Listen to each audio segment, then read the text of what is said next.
When I was a kid, my grandpa used to tell me stories about a red-eyed giant that lived in the woods behind his house.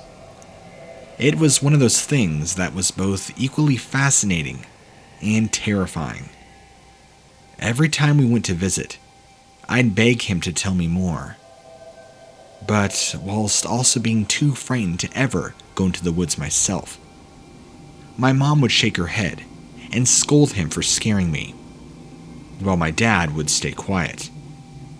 One time, I asked him about it since Grandpa still lived in the house that both he and my dad grew up in.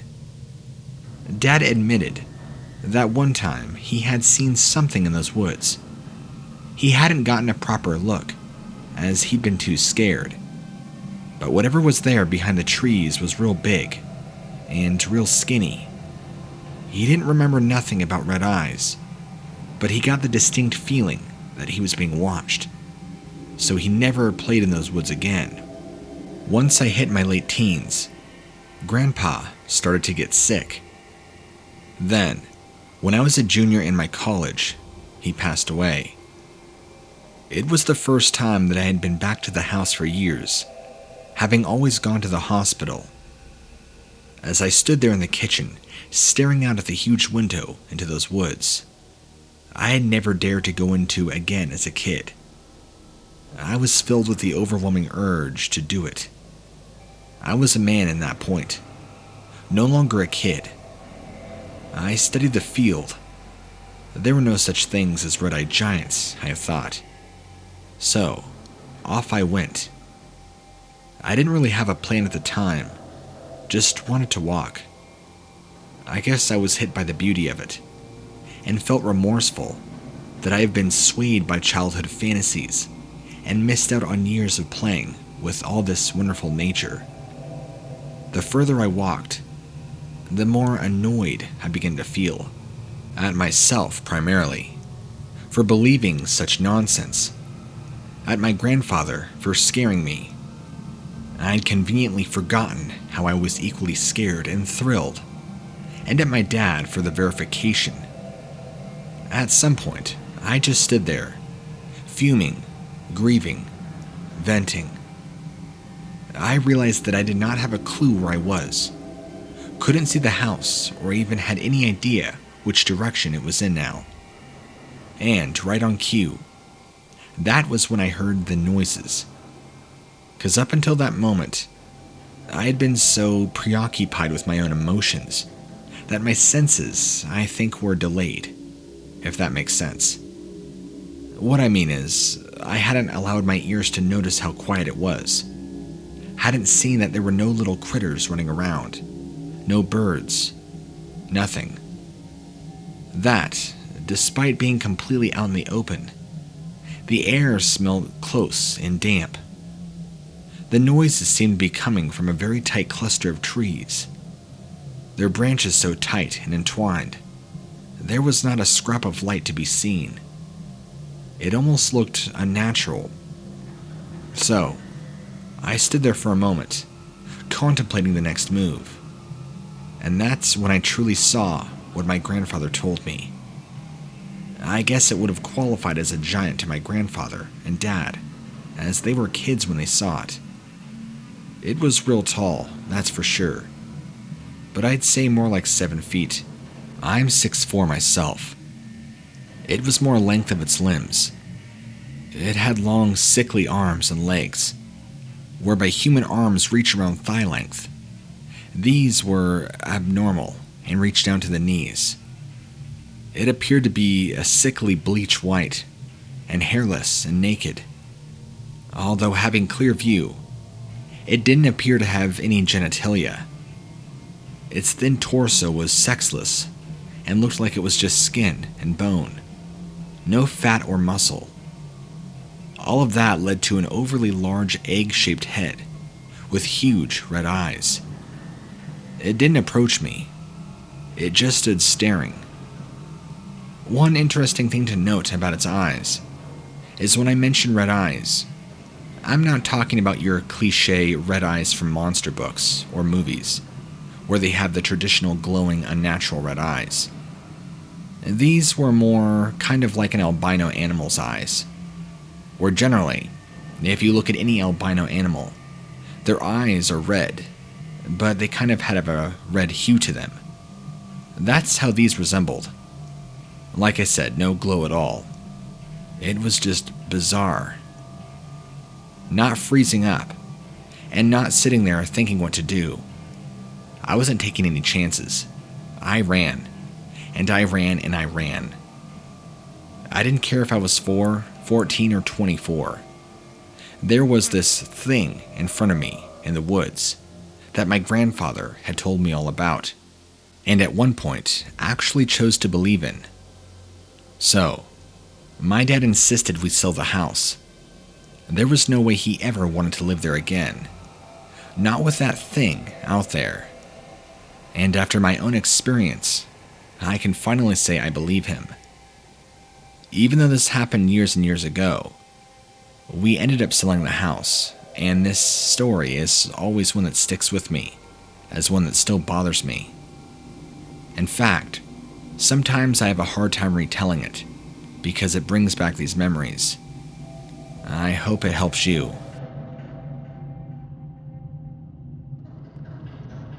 As a kid, I loved to play manhunt all the time in the woods behind the school I was at, since it had the best places to hide in. There was just one rule from all parents. Don't go to the back area of the woods, where there were small caverns. They were far too dangerous. Now I should explain. These weren't deep, spelunking caverns. These were just small little indentations in the earth. I mean, they were more than tunnels. You could actually go in them, and probably explore them to some degree. But they were very small, in comparison to the more recognized cave systems of America. There was also talk of shear drops, bears, and other sorts of animals, more applicable to us kids, ghosts and monsters that lived in them and ate children. We were all sufficiently scared enough to not go near them. However, sometimes it takes something quite insignificant to make you break an unwritten rule. You see, I was sick and tired of being found first at the time. The fact that I was one of the tallest kids, and at the time, I had long red hair, which my mom insisted on tying in high bunches, meant I was easily spotted, time and time again. It was becoming very annoying, and a running joke with the others, at how useless I was at hiding. So, being a headstrong kid, determined to make them shut up, I knew exactly where I should go, where no man dare to tread. The caves. I ran there as fast as I could one day when the counting began. And they were right at the very far end of the woods, and it was pretty dark because the lack of light hitting that spot, and the very tall trees and timber halting any sunlight from getting into this area. I had never been this far, and I will admit, looking back, that I was scared and nervous. Now that I was actually there, staring at the mouths of the small cavern entrances, I began getting a bad feeling. It was probably at the time a mixture of guilt, because I had never really truly disobeyed my parents like this, and apprehension. But being a kid, I thought to myself, I've come this far. I began hearing shouts, swiftly followed by "Found you." I had no time to lose. I ran over to the first mouth of the cave and took a deep breath. My best chance ever to actually win the game and to prove these caves were more innocent than we ever thought. I would be a hero. I gingerly began to edge my way in when, I swear, I saw eyes. I wasn't a dumb kid. Despite making this real bad, I knew it was possible that there would be things living in them. We didn't actually have bears in our area. I figured that was just something else made up to keep the kids away. But there would be other animals in there. Don't bats usually hang about in caves? So it was totally possible that the red eyes that appeared belonged to a pale face way up in the air. as if the body attached to the face was tall. I remember standing there, frozen to the ground. When people say it is built into our DNA in these situations for either fight or flight, they forget to mention that it is also totally normal to just freeze up, which I did, until the face with those eyes became a little more clear, and as it became a little closer out of the cave, I can see indeed that it was not a cave-dwelling fox or raccoon or something. My best guess on it to this day is it was simply an alien. You know, you can get those tiny, stretchy alien toys, kind of like in the dollar store. It looks similar to that. A long, tall body, very stretched arms and legs. That was enough to make me unfreeze. In more ways than one, unfortunately, as not only did my legs start to move, so did my bladder, and I peed my pants. I somehow managed to trip over my own feet and fell now on my wet butt. I began screaming as loud as I could, and in the process of doing so, this thing, whatever it might have been, slowly retreated back further into the darkness of the cavern. I carried on screaming until a couple of my braver friends came running. They dared to cross the invisible threshold of the do not enter and rushed over to find me, not at exactly my best. Let's just say I was a mess, snotty, shivering, and quivering. But thankfully, everybody saw how genuinely terrified I was. I never did get made fun of. Luckily, my friends were good. They took me home, let me calm down, and I explained what I saw. Somehow, I didn't get into any trouble. One look at me, and my parents figured I had been punished enough. They also reinforced that we were to never go back to those caves.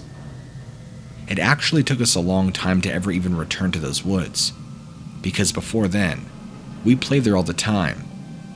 But after that, I even think the other kids were bothered by it.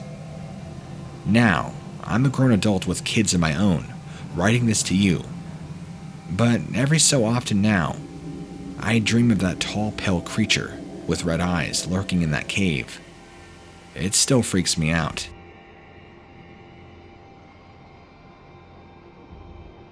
Back in 2018, I took this girl that I was dating at the time camping. She was already an outdoorsy type like me, and it seemed like a real romantic setup. Some alone time with nature, and then sharing a sleeping bag in the evening. I found the right location, not too far away, but in an area of great beauty. I even brought along some wine, cheese, chocolate, candles, all the stuff to make the ladies feel happy. The first night was perfect. So much so, I was beginning to think that she could possibly be the one at the time. With that preoccupying my mind, I wonder if I missed any telltale signs that something was up. We'd planned to hike that morning before heading back to the campsite, so we packed up the valuables and off we went. I just remember that I couldn't stop staring at her.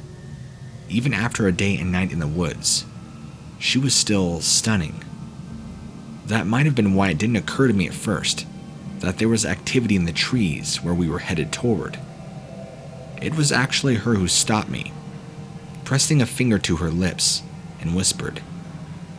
Sure enough, I heard a loud rustling and stomping noises. We could even see trees shaking and leaves falling. Whatever was over there wasn't small. We saw it. The best way I can describe what we saw, well, have you ever heard of the urban legend Slenderman? Because I swear, he, or something very much like him, was standing not too far away from us, totally pale and white, and had large black holes for eyes. Probably 8 feet tall if I had to guess.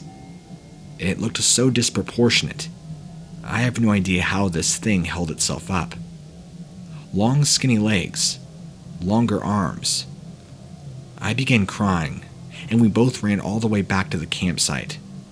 We packed up and we got out of there really quick. Luckily, this thing didn't try and follow after us, but now we'll never know.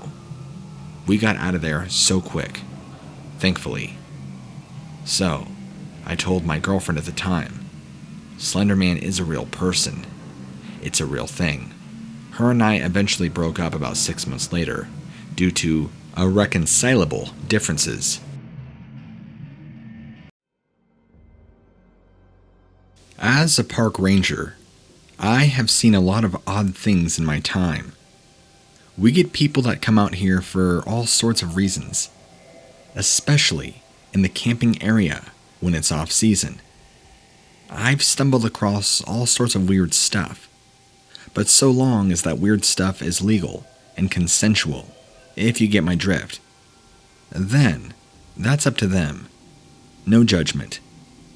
Most of them can't even look you in the eye the next morning, and we just have a small chuckle about that. As I said, if you are consenting adults, it's your own business. But one time, I came across something that ended up being a police investigation. You see, I was out and about, performing one of the last evening patrols before heading home for the night. We had 3 tents booked in that night, and it was getting towards winter when the camping area would be closed. 2 couples had appeared, and 1 family with a mother, dad, and 2 small babies. The tents were fairly spaced out, and just before midnight, everything was quiet. I just finished up, heading back to the office to sign off, when I saw a young girl, probably no older than 18, run past me. She was just in her underwear, and from the quick flash I saw of her face before running off to the trees, she was terrified, all wide-eyed and mouth ready to scream. Immediately, I turned around, showing my flashlight in the direction she'd ran off to. There was nothing. I headed that way and looked all around, calling out even. Nothing. I recalled the 3 ladies that were booked into the campsite. They were all older. The mom was likely in her later 30s, and the 2 women in the couples were around their mid-20s, I would think. There was no good reason for a young girl to be running around in the dead of night when it was freezing cold. So, I went through protocol and alerted colleagues and police. They headed out and conducted a more thorough search, woke the campers who were not happy that the babies had been disturbed, but there was no trace. Literally no trace. I'm talking 0 footprints where I'd seen her. No apparent way in or out that showed any evidence somebody had even ran through here. And no reports of missing teen girls or bodies showing up. I was relieved, but at the same time, not exactly sure what I saw. It did leave the question of what the hell did I see, or did I possibly hallucinate it? I guess time will tell.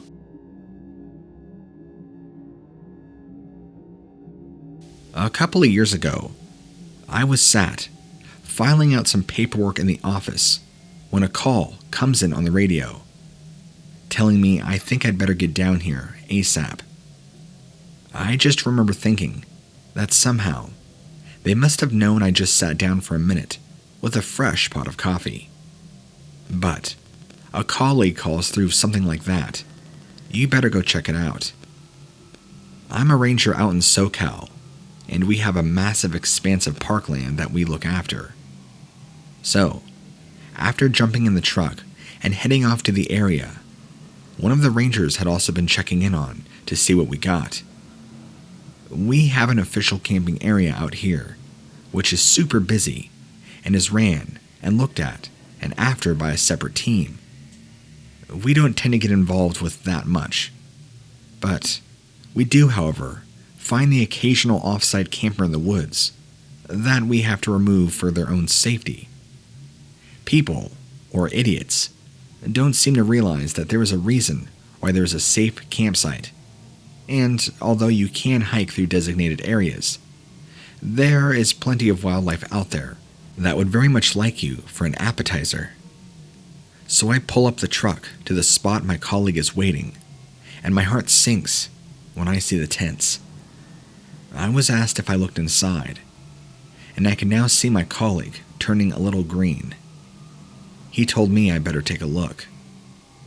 I just remember thinking how bad it could possibly be. I mean, the tent, from the outside at least, hardly even looked disturbed. There were no apparent rips in the material, or obvious signs of any animal activity, let alone violent activity or struggle. But as soon as I opened the zipper, the smell hit me like a hammer to my face. Blood, and a lot of it. But that's it. No body, no belongings, not even a sleeping bag. Nothing. Just a tent full of blood. We had the police come, and they did their thing. Did a massive search of the area, and although how anything would have survived that much blood loss, I don't know. But where was the body? That site was a potential homicide location. There was also no blood trails outside of the tent, no footprints, tire marks, or anything other than from us. Speculation was that the body was killed in that tent and then drug off. But once again, there were no markings or indications in the soil or ground below us to show any of that. The cops let us know a while later that after doing tests, it was indeed human blood, but having no match whatsoever on the system to who it belonged to. So, that's another park ranger tale. We'll never know what the hell happened.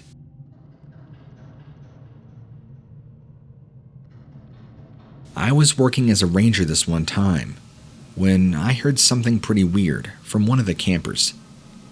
It was low season, and we only had a few bookings. One, a group of Boy Scouts and their two leaders who were both middle-aged moms. Two, a very small church group, all female. And three, two college girls who had been doing some sort of nature photography shoot and research, it appeared. So, a lot of females aside from a small group of young Boy Scouts. There were around 5 of them, and I'd say they were all preteen. That's important to note for the story. You see, in the morning, while the scouts were cooking their breakfast, and the church ladies were doing their prayer circle, one of the college girls came storming over to the office, making and filing a complaint. She said that there had been a man outside their tent during the night. They knew it was a man, as he mumbled a couple of things and laughed. He'd had apparently a very deep voice. She said he was drunk, and that he had urinated on the side of the tent. Again, not only from the voice, but the height of where the urine had hit the tent. They known it was a guy, and not one of the little boys. Sure enough, I headed over to their tent at the location they said it happened. And sure enough, there was a strong smell of human urine. There were also 3 empty beer cans on the floor, and multiple cigarette butts.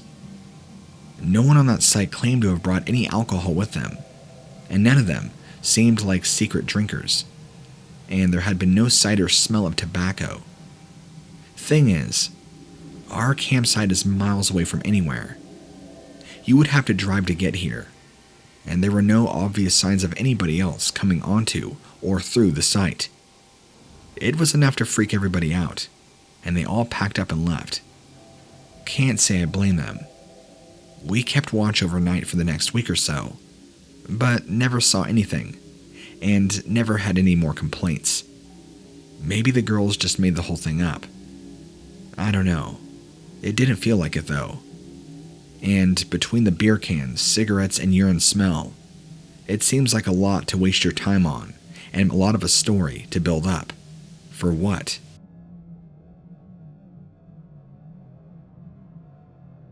Sometimes, some of the scariest things don't necessarily have to be a torn up body, or tons of blood. They just have to be unexplained. So, I work for the forestry department, and I often travel around conducting various bits of research. I've gotten to travel far and wide, often ending up in the most remote and often beautiful places that would be extremely unlikely to see your average Joe ever go to. Unless, like me, it was something to do with their job. Therefore, when you find something in one of these spots that has very obviously been left by a person, there is absolutely no rhyme or reason for it. You can't help but jump to nefarious conclusions. So, when you're out in the middle of absolutely nowhere, up in the ass end of Canada, with nothing around for miles, and you find a bed, it's kind of weird, if not downright unnerving. And I want to be clear. I don't mean like some leaves and twigs. Something somebody had created as a bed for themselves. I mean an actual single wooden bed, complete with rotten, moldy mattresses. Multiple mattresses. Can you think of a singular reason why that would be there? There are no houses or any sort of building structures that used to be or are still there for miles and miles. In fact, the nearest road I believe is about 46 miles away, or in Canadian, 46 kilometers. There were no recent tracks except mine, although from the state of it, it did seem like it had been there for a very long time. It seemed like a very unusual place, just to dump a bed you didn't want anymore. And also, why? Who would haul a bed all the way out here? I ended up alerting the cops, wondering if maybe it had been used for a crime and dumped out here, since it was unlikely anybody would ever find it. Or maybe this was some kind of gang kill location. It seemed rather implausible, and thankfully, I couldn't see any obvious stains on the bed or around it, but who knew? I've never heard back about it, so I guess it wasn't the missing puzzle piece in some nationwide serial killer hunt. But I still can't think of a single good reason why it would have been there.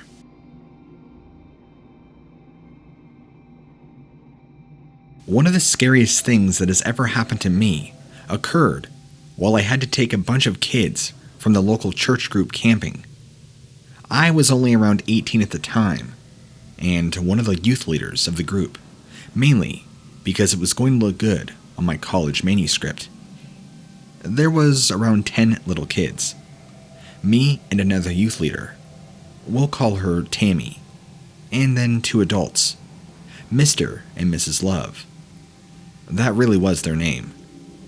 They ran the Sunday school, and this was an overnight treat for the kids, who were all pretty young.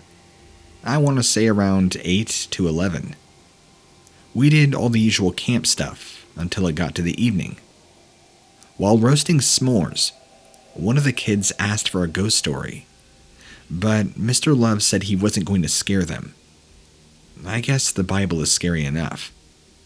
But to make up for no spooky stuff, he would allow a quick game of manhunt in the dark, as long as they all stuck 2 in and around the tents and the first row of trees if he blew the whistle. They all came straight back, and whether they'd been found or not, Mr. and Mrs. Love and 2 of the kids would be seekers, and Tammy and I would hide along with the rest of the kids. I figured since I wasn't 10, I could bend the rules ever so slightly. I ran back a bit further into the trees. I planned to sneak out when I thought I was close to being the last to be found. Feeling pretty smug, as it was really dark back here, and there was no way I'd be found until I sprang out. It was super quiet, as all the kids were desperately trying not to give away their hiding spot. It became really obvious when I heard this sort of banging noise behind me as it amplified, all throughout the trees.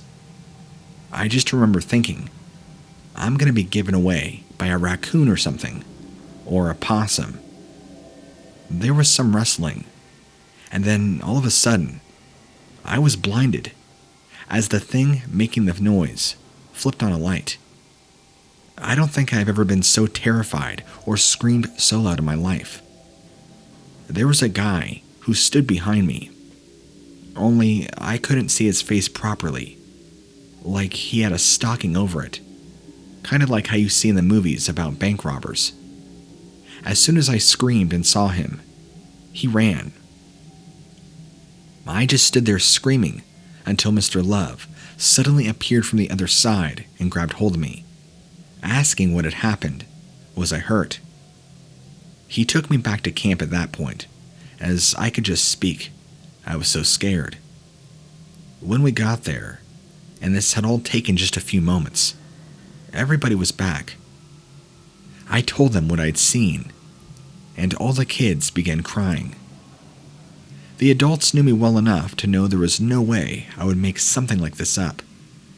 So, Mrs. Love called the cops on her cell phone, while Mr. Love got everybody to huddle together and put all of our flashlights on. The police showed up and checked out the area.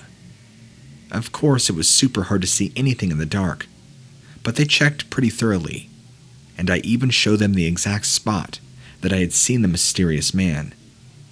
There was no trace of him or anybody else, and they ended up helping to drive all the kids home, as really nobody wanted to spend the night. The next morning, they went back again, just to check for any evidence in the daylight.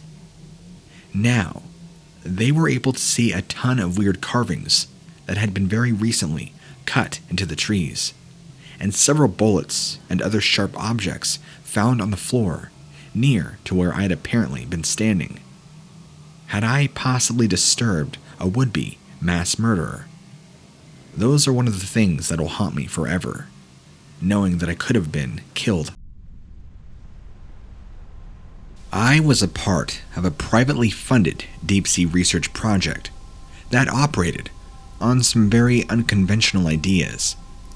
The core idea of the whole thing was to get as much of the ocean to come to us as possible, so we wouldn't have to go to it. The head researcher, whom I'll refer to as John 1, for the sake of this retelling, had discovered that a certain species of not just fish, but crustaceans, mollusks, and several other delegates from all other kingdoms inhabiting the ocean would respond appropriately to sound if they heard it at the right frequency. This thought, or theory, even translates to whales hearing certain frequencies and responding, even communication amongst each other. Most of the money in the project had gone towards building a machine that would make and transmit these sounds, and see if we could get a variety of marine life to come to us, so that riskier expeditions into the depths could ultimately be avoided. As you can imagine, it was not exactly smooth sailing from day one.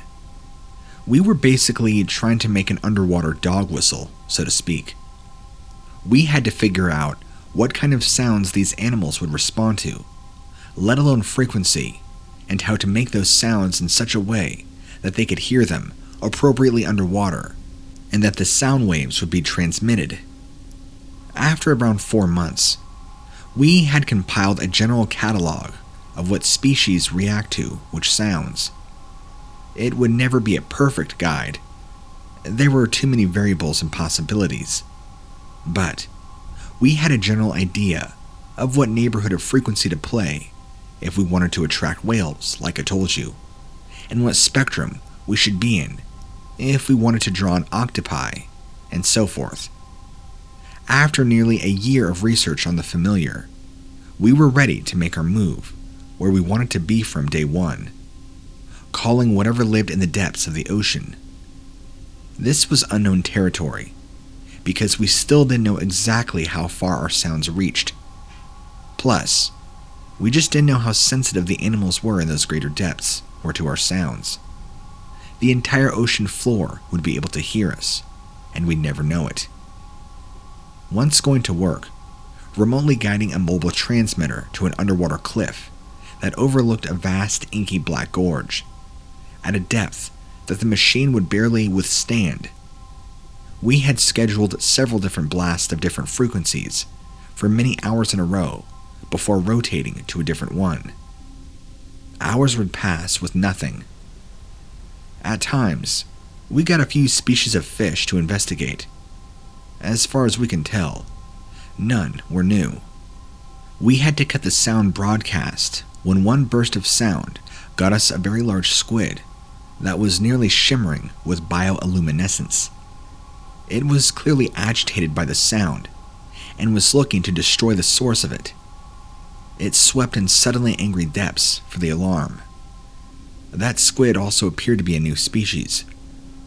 Having gone through all the frequencies that we thought would likely bring up something, we began playing with frequencies that could have been judged as a waste of time.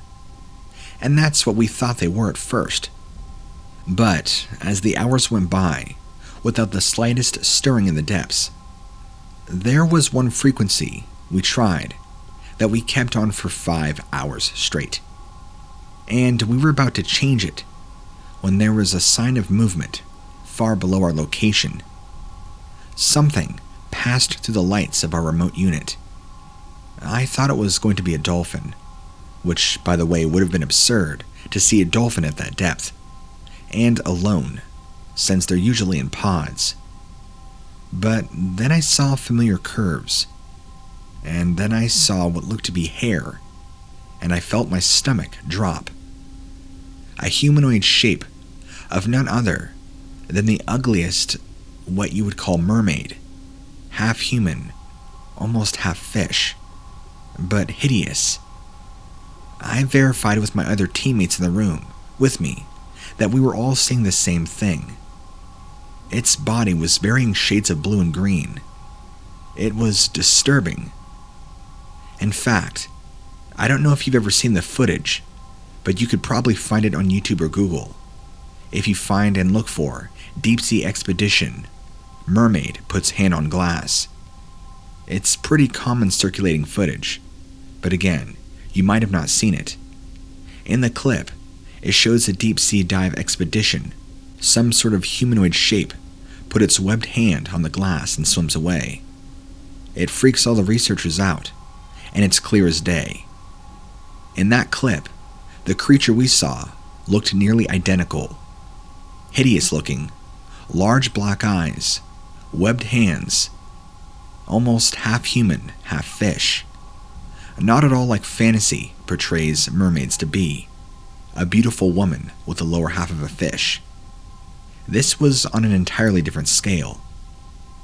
Anyway, this entire experience and expedition has been beyond crazy, and after seeing that, well, we're learning slowly that certain frequencies can certainly churn up certain things.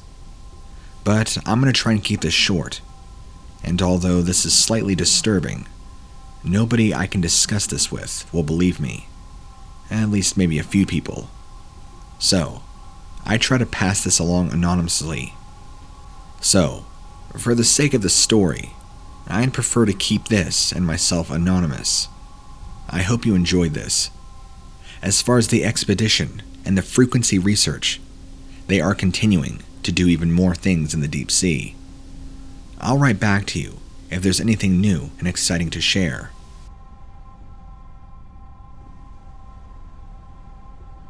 At one point in time, I held the local record for the deepest dive for the longest time in the Pacific Ocean. You think that would be something that I could brag about?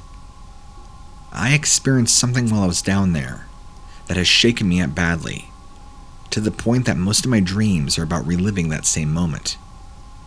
A local rich man, or a millionaire, had gotten bored and decided to see if he could, without any outside big government assistance, construct a bathysphere that could withstand the pressure of depths of the ocean. He was looking for somebody to pilot it and bring back something as a token of proof that they had been down there. I had some experience, both with diving and sailing, and I needed the money. So, looking into it, I got the job. It did carry the risk that I might not come back, but you do those kinds of things when you're single-handedly wasting your years on addiction and a dead-end job. The day came when all the equipment and personnel were ferried out over an underwater canyon. I won't lie, I felt apprehensive. Something about knowing that I would be descending into a hole underwater made it even more daunting. But I got into the sphere, and my descent commenced. The bathyspheres you see in the movies look like they're mostly transparent.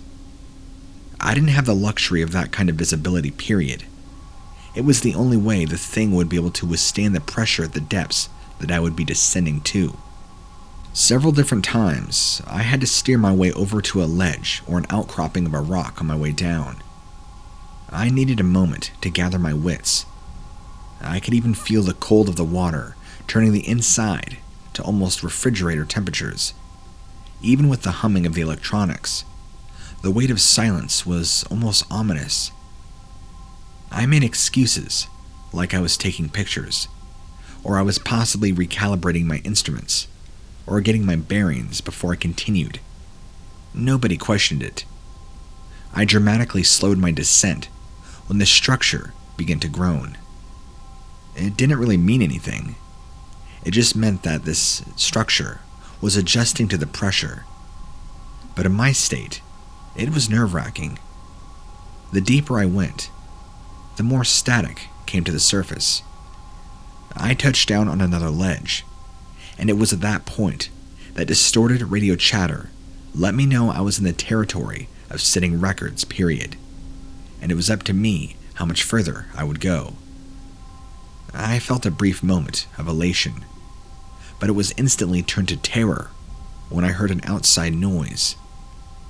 I could not move or speak, as if to my dismay, as if to dismiss my hopes that this had all just been my entire imagination. I heard 3 distinct noises, almost in a pattern, a rhythmic pattern that were sharp and clear, not like they were created by debris that was drifting against the outside. Debating with myself as to whether I should let the surface know what was going on. If I were to give any indication that I might be losing my mind, there's the risk of botching the integrity of the expedition, and I might not get my place with the record. With superhuman will, I directed the structure to make one more drop to another lower ledge below. I controlled one of the claws to pick up a rock and a piece of creeping marine life. As I was about to begin my ascent, when there were 3 more bangs, the kind that were forceful enough to make me worry about the integrity of the hull of my ship being severely compromised. Let me tell you this, the depths of the ocean, where nobody else has been, is a very bad place to have a panic attack. And I was staring upward as fast as possible before that would happen. The noises kept coming, some of them being more violent, and by the time I got to the surface, I was a panicking mess. I couldn't speak in whole sentences. I did earn the record for the time, but it doesn't mean anything now. Something intelligent was messing with me down there, and I was defenseless. I would trade the record away if it meant forgetting about being down there alone with whatever wanted inside. One of my favorite things about walking in the woods is easily going off trail. I never quite learned my lesson when I get turned around.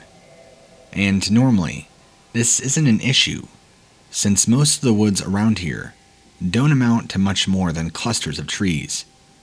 This wasn't a good understanding to carry with me when I went to go visit my cousin in Virginia. One of the very first things I asked to do was to see what the woods were like in the area, and then I was directed to what looked like a modest size of timber. I went in, found some trails, went off trail, and got educated on just how thick woods can really get. My old methods of just continuing on until I ran out of the forest weren't really working. Soon, I was surrounded by curtains of moss and strange sounds I never heard. Even the canopy of leaves overhead was growing so thick that it was beginning to darken a lot. My heart was picking up pace, to the point that I could hear it in my ears. And at this point, I was already heavily prone to anxiety attacks. Something that I would go for walks in the woods to soothe, ironically. The trees seemed like they would go on forever. I stopped to rest at the base of an ancient-looking oak tree, trying to steady my nerves. Not only did it seem to be even darker, but the sheet of thick mist seemed to be rising up from the earth. It was in middle of July. Could this cold, dank weather really even happen, even deep in the forest? The wind picked up, like there was a storm brewing, and this didn't exactly help my anxiety. Getting caught in a downpour while lost was the last thing I wanted. My heart felt like it was a woodpecker. It sounded like laughter deep in the woods, and I know that couldn't be right. I hadn't seen another soul since I stepped foot in, and there I was, hearing what sounded like several voices, laughing all around me. I had to let out a nervous chuckle when I checked my phone, and it had no service. Just like in a bad movie, where the script writers had run out of ideas how to move the plot along. The blind panic that had been building in me finally had nowhere else to go but out, when I started to see shapes emerge from the mist at the edge of my eyesight. Figures that seemed to be wearing long, flowing drapery with hoods. I began screaming. Something horrible was encroaching on me, and I was going to spare no effort to get away. I ran full force into something that knocked me off my feet. It turned out to be my cousin, looking at me like I was a nut. When I took a second to look around, I would have done the same thing. I wasn't in the deep woods anymore. The look on his face begged an explanation, and I told him what I had experienced, that I had gotten lost, and that I apprehensively even told him about the strange people. He just shook his head and told me that the woods I went into was barely big enough to get that thick. But it had been a site used by some local kids that tried to establish their own coven, but failed when the law got involved due to vandalism. They had taken it just a little too far, with even sacrifices of neighborhood pets. And apparently, this is just hearsay, but I guess they tried to murder a child. I spent some time looking at the trees rather suspiciously. We walked, and it didn't take us more than 8 or 9 minutes, which should have been impossible. My cousin volunteered to tell me that he deliberately brought me to a timber that I could not get lost in. I almost wonder about those kids dabbling in the occult, and what they had actually found in their process of having fun. Either I've become delusional, or I had a supernatural experience. Perhaps those same kids had accidentally roused something that didn't take kindly to them failing to keep up their rituals. But again, this is all just speculation, but I cannot refute what I did experience in those woods. Still creepy to this day.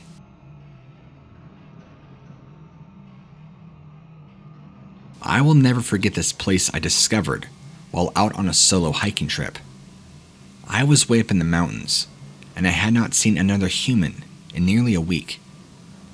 It was coming to the end of my trip, and I was enjoying one last good climbing session before heading back to civilization. Now, just as I was nearing the height of the mountain that I was comfortable with, I noticed an opening to what looked like some kind of cave. I am an experienced hiker and in climbing, so I know there are all sorts of creatures out there. However, I choose the times of year and locations of my trips wisely, so I knew it wasn't hibernating or mating season for any serious predators. Shining my light into the opening, I couldn't see any animal or any signs of animal life. However, the place stank. I was standing right there at the entrance to whatever was using it, and it could make my eyes water. Since at the time, I couldn't see any living creature that was going to try and eat me, despite the revolting stench. Curiosity had taken over, and I had to know if there was any telltale signs of what species of animal might be in there, or from the way it stank, using it as a giant litter tray. As I stepped into this small cavern, I could not have been more shocked by my findings. There was indeed evidence that something had been living in there. But here's the kicker. It wasn't an animal. It looked like something you might expect from one of the hillbilly serial killer movies, kind of like The Hills Have Eyes. There was some filthy-looking rags, which seemed to be a sort of bed, some tin cans that looked old and rusted, a couple of burnt items, and a couple of what looked to be porn magazines.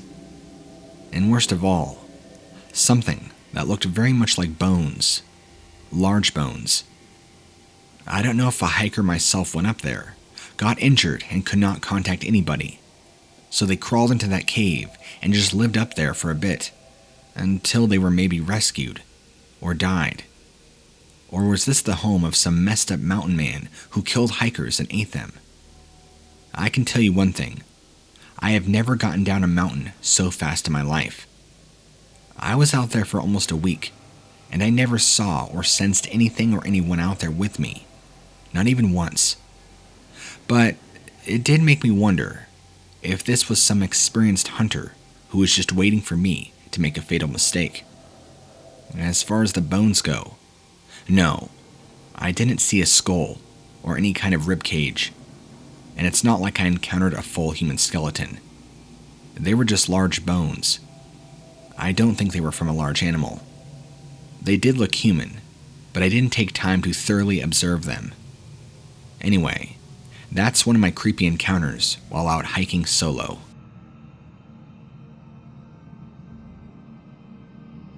I used to say that going to the woods was like going to church. One time, entirely by accident, that became very literal. All I know is that I was going for a stroll in a local nature preserve before I had to pack it in and return home from a business trip. It was nothing like the nature preserves back home in the Midwest, that were mostly expanses of prairie grass.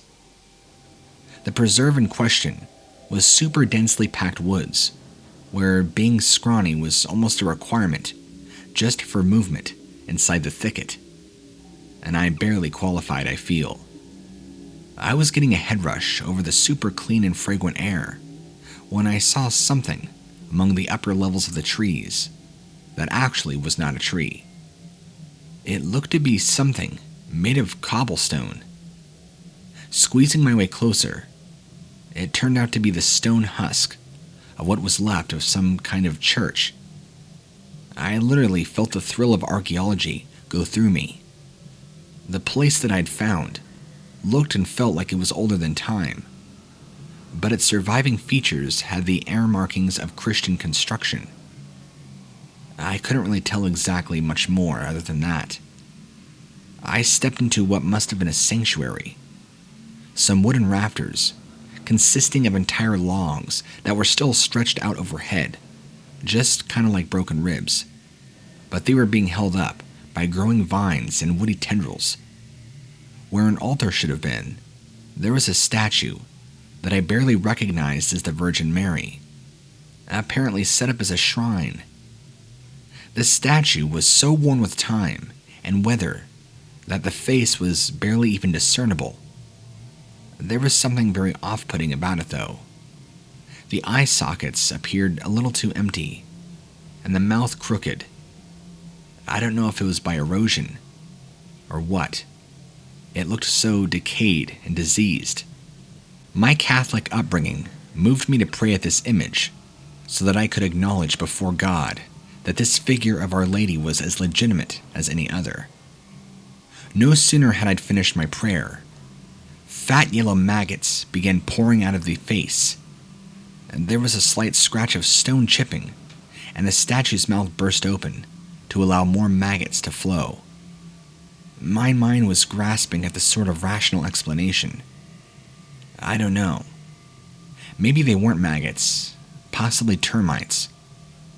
All that level-headed thinking fled me when I heard a low voice begin sobbing. The voice sounded distorted, as if it were mocking the sound of human weeping, Look, I didn't take time to thoroughly investigate. Either I was having an hallucinogenic breakdown, or this was some very bad juju.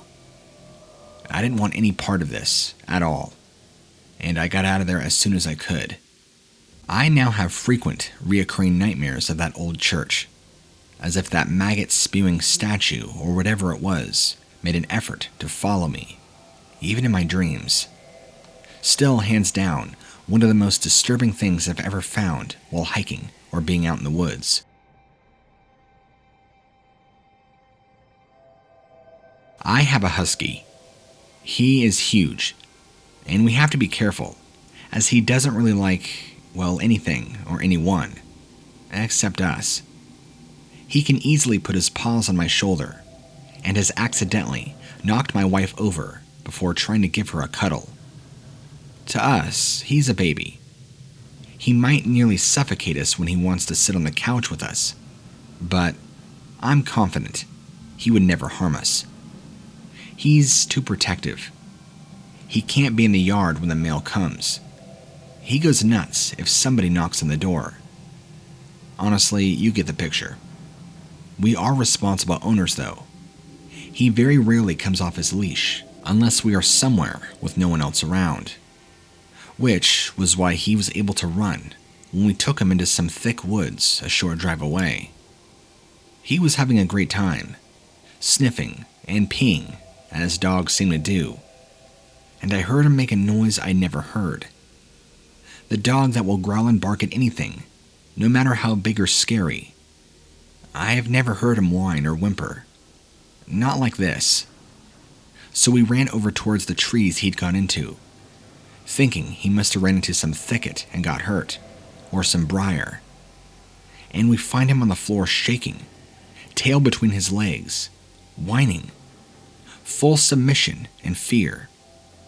Something moved in the trees not too far in front of us, and made a growling noise, and ran back towards where we left the car. We followed him back, and he was scraping at the door, trying to get in. He was shaking all the way home. He was fine after a day or so, and we checked him for injuries and couldn't see anything visible. He wasn't sick, just terrified. We honestly have no idea what he saw in those trees, but it scared him and all of us to death. To this day, I don't know what the hell we saw.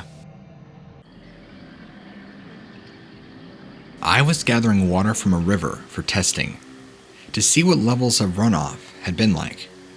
To do this, we had to gather from several different points, so many miles away from a selected location.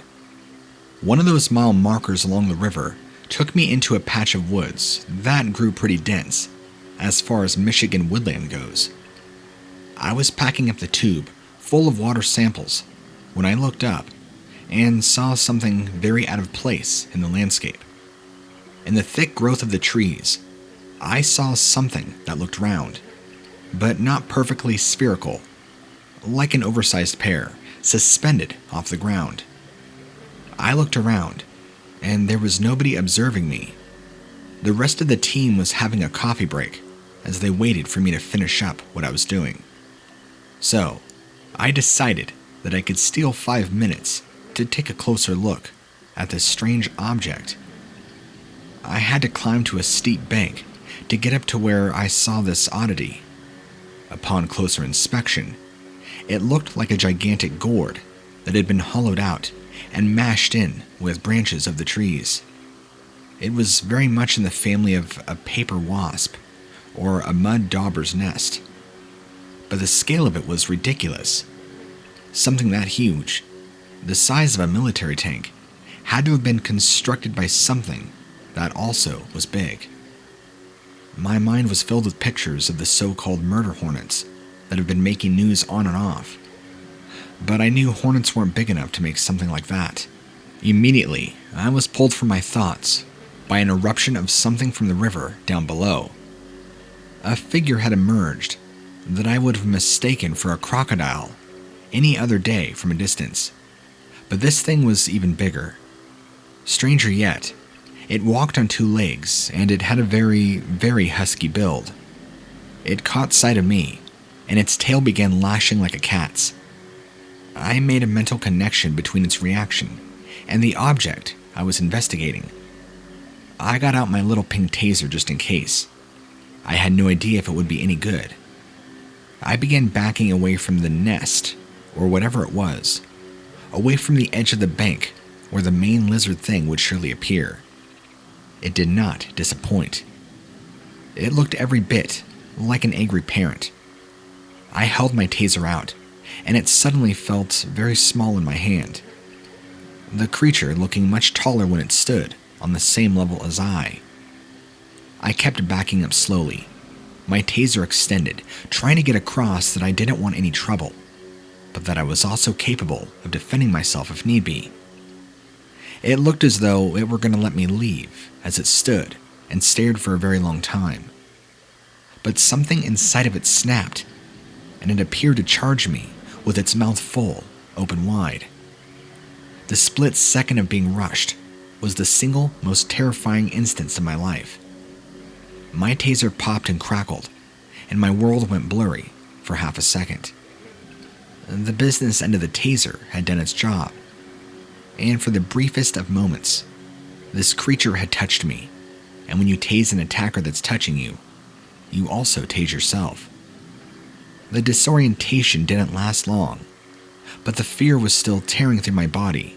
So, are walking man lizards really a thing? I haven't really listened to your show before now. It's not easy being surrounded by people, but feeling so alone because you have a traumatic story to tell that nobody will believe.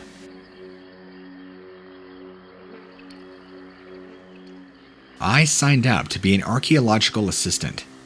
It sounds pretty important, but all it means is that you get flown out to a remote location where everybody is so focused on digging something up that they forget about all their comforts and necessities, like a little kid that plays video games until they pee their pants. I didn't get to be directly involved in any of the digging or cataloging of the finds. I got to haul around food and water and rubble and everything unimportant that nobody wanted in the way of more serious work. My story marks my last outing under this kind of employment. Something happened that could have been prevented, and that nobody on site even tried to do anything about. I'm not even sure they were concerned if I was alright. The dig site was at a recently discovered Mayan ziggurat. Don't get too excited. It wasn't very big. It's actually one of the smallest on record, and it might end up in National Geographic for 2 pages. But other than that, there's nothing truly remarkable about it, at least as far as the information they're willing to disclose. There was an extensive system of catacombs under. If I didn't know any better, I'd say that it was bigger underneath than it was on top.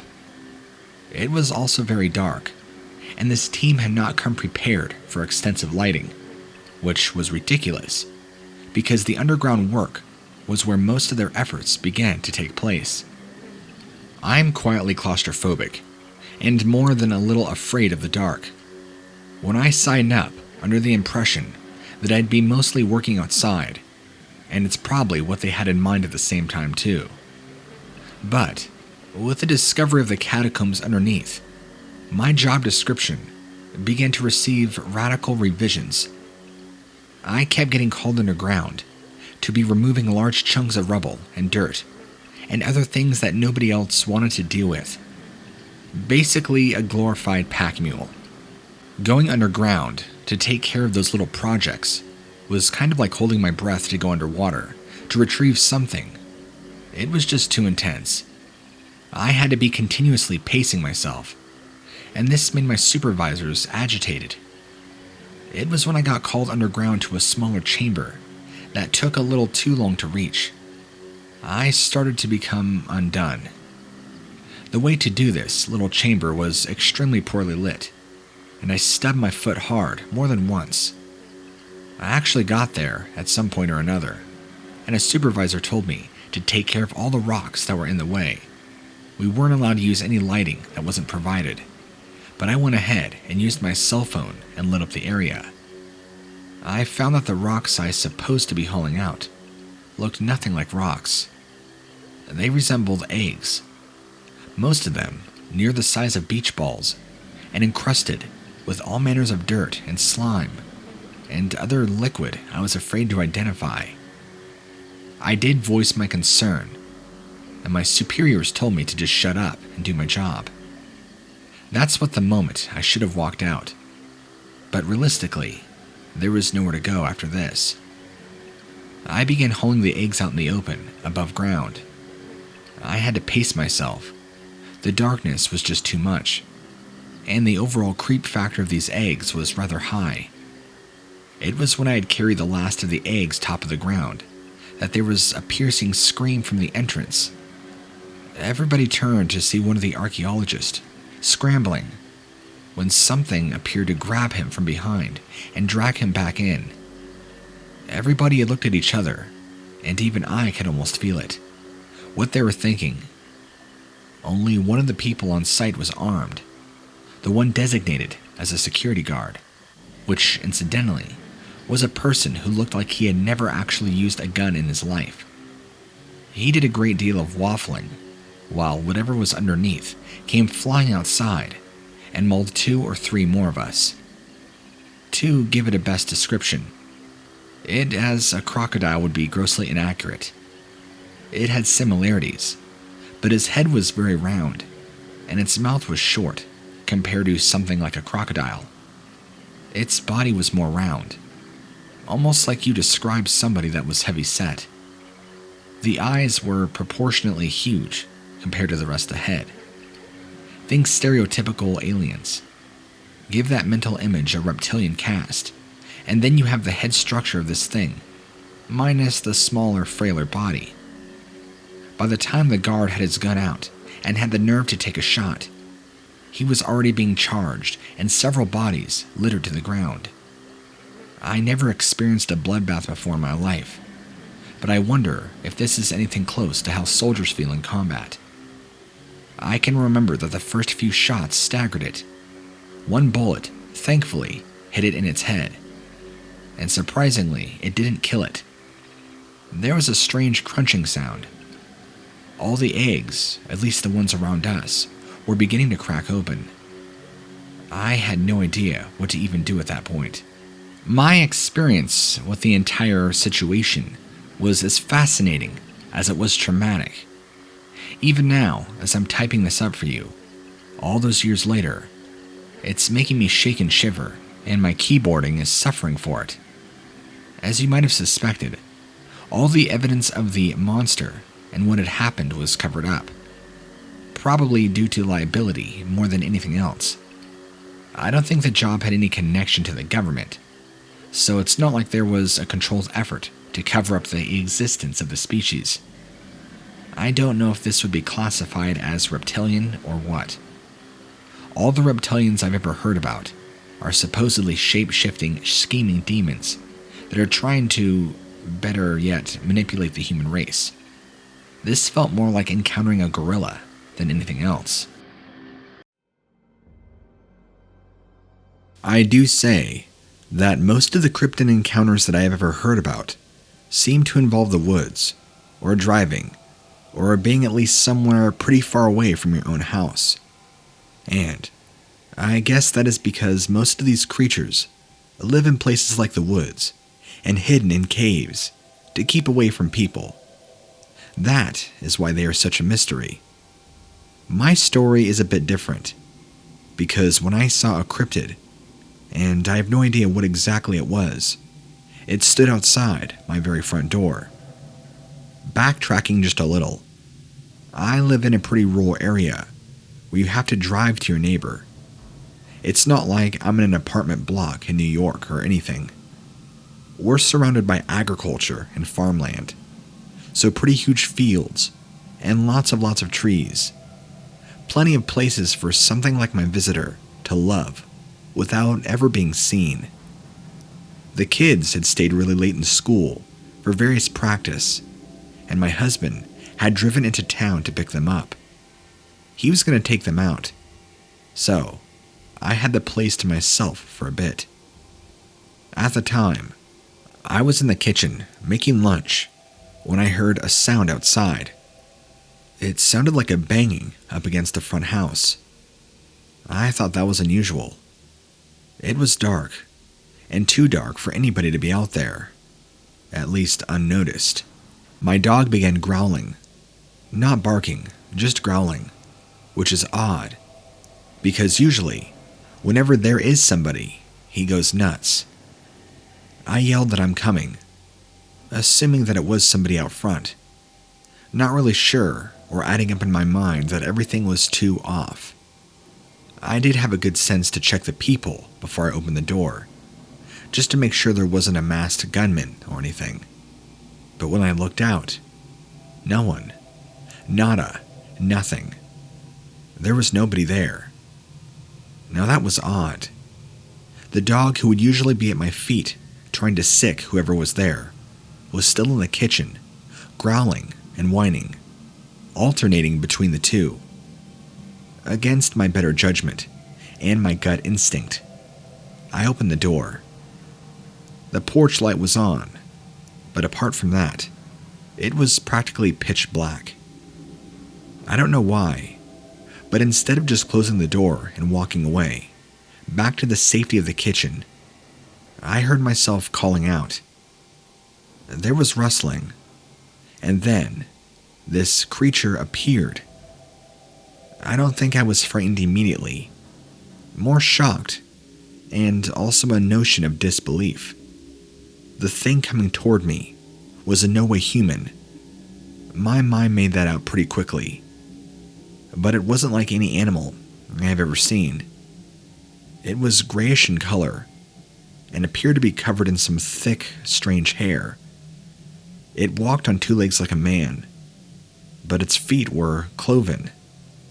It also had long, thin arms hanging by its side, longer than human arms would reach. Again, it had very bizarre-shaped hands. The face was even like a person, except it wasn't. The best way I can describe was kind of it like being Voldemort, you know, from Harry Potter. That sort of pseudo-human feature. Weird enough. It also had tiny wings that appeared to be on it. They were kind of scaly and tattered like a bat's. I stood there for a moment, almost expecting somebody to jump out with a video camera and shout, "You're pranked," or "Surprise." The dog started freaking out the second this thing came into view, suddenly remembering like it was meant to protect me, and began barking like mad. My visitor took one look and fled. It ran off. I'm not sure where it went. I'm not sure how long the dog kept barking. I stood there on the doorstep, terrified, mouth agape, wondering what just happened. What did I see? Trying to process what I just encountered. I don't know what that thing wanted, or why it chose to knock on the door. It sure looked strong enough to have ripped the door open, had it wanted to harm me. When I looked at it, despite it being some sort of abomination, it did not appear threatening, although it did come and try to approach me. Again, if it had wanted to, I'm pretty sure it could have just eaten me, or my dog. But it didn't give off a harmful aura. Of course, when my husband and kids came home, I told them. They're in high school. I wouldn't tell a kindergartner this stuff. They all thought I'd been drinking too much wine. Once I'd managed to finally convince them, they all went outside with lights and a gun, my husband insisting on taking the shotgun. But of course there were no signs or evidence. Oh, and for the record, I live out in rural Ohio, so I don't think this could have been a house call from the Jersey Devil. I'm hoping one of your listeners might have a suggestion, or you. By the way, I love your show a lot. I listen to it almost nightly, and I thought what a better way to contribute to your show than to tell you my own story. Thanks for reading.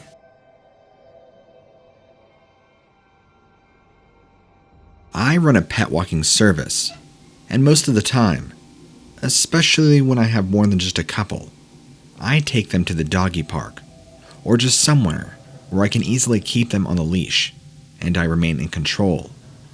But sometimes, if I have just one, I take them to these woods that is just a short drive from my town. There, they can roam around and sniff as many trees as they like, and most times, we don't usually see anybody else. Usually, I would only take a dog that I had previous experience with, so I knew what their behavior is like, and whether they might try to run off and jump straight into dirty, stagnant water. But I let my buddy convince me that his mother's dog was as good as gold, and so off I went. Almost to the woods, I let her off the leash, and she ran straight past the trees and towards the water. I'm a pretty good dog walker, not a good dog groomer. However, it is an unwritten rule that you don't return a dog covered in crap from a stagnant pond. I started calling her, but I could just hear her happy noises and splashing. So I made my way to the trees, knowing I'd now be transporting a stinky dog. The splashing noises were replaced with whining. I raced behind the tree line to the stink water, and saw her still in it, but frozen and staring, quivering at the trees behind the water. And then I saw why. Something was watching from just behind the trees. I could just about make out the shape of it in the shadows. It was fairly short, but bigger than any animal I could think of that would usually be roaming around. I'm guessing 5 feet. It also stood up on 2 legs, like a humanoid, a bipedal humanoid, which was scary. It was dark in color, but I couldn't tell if it had fur or just darker skin. The body seemed short, so it was mainly all legs, and then this large head, which kind of looked like it had antlers, but there was in no way any kind of deer. Its eyes were a shining yellow light. It was hard to tell whether it had arms, but if so, they must have been pointed to the front, like if a rabbit stands up, as I can't see them by its side like a person. The dog was still staring at it. Then, this thing, an alien, whatever you call it, made an awful noise, like a shriek. It actually hurt my ears, it was so high-pitched. Then, it turned and went back into the trees. That seemed to release the dog from whatever trance she was in, as she came racing back over. I put the leash on, and we got the hell out of there. Never have I returned there by myself or with dogs. I don't know what freaking alien I saw that day.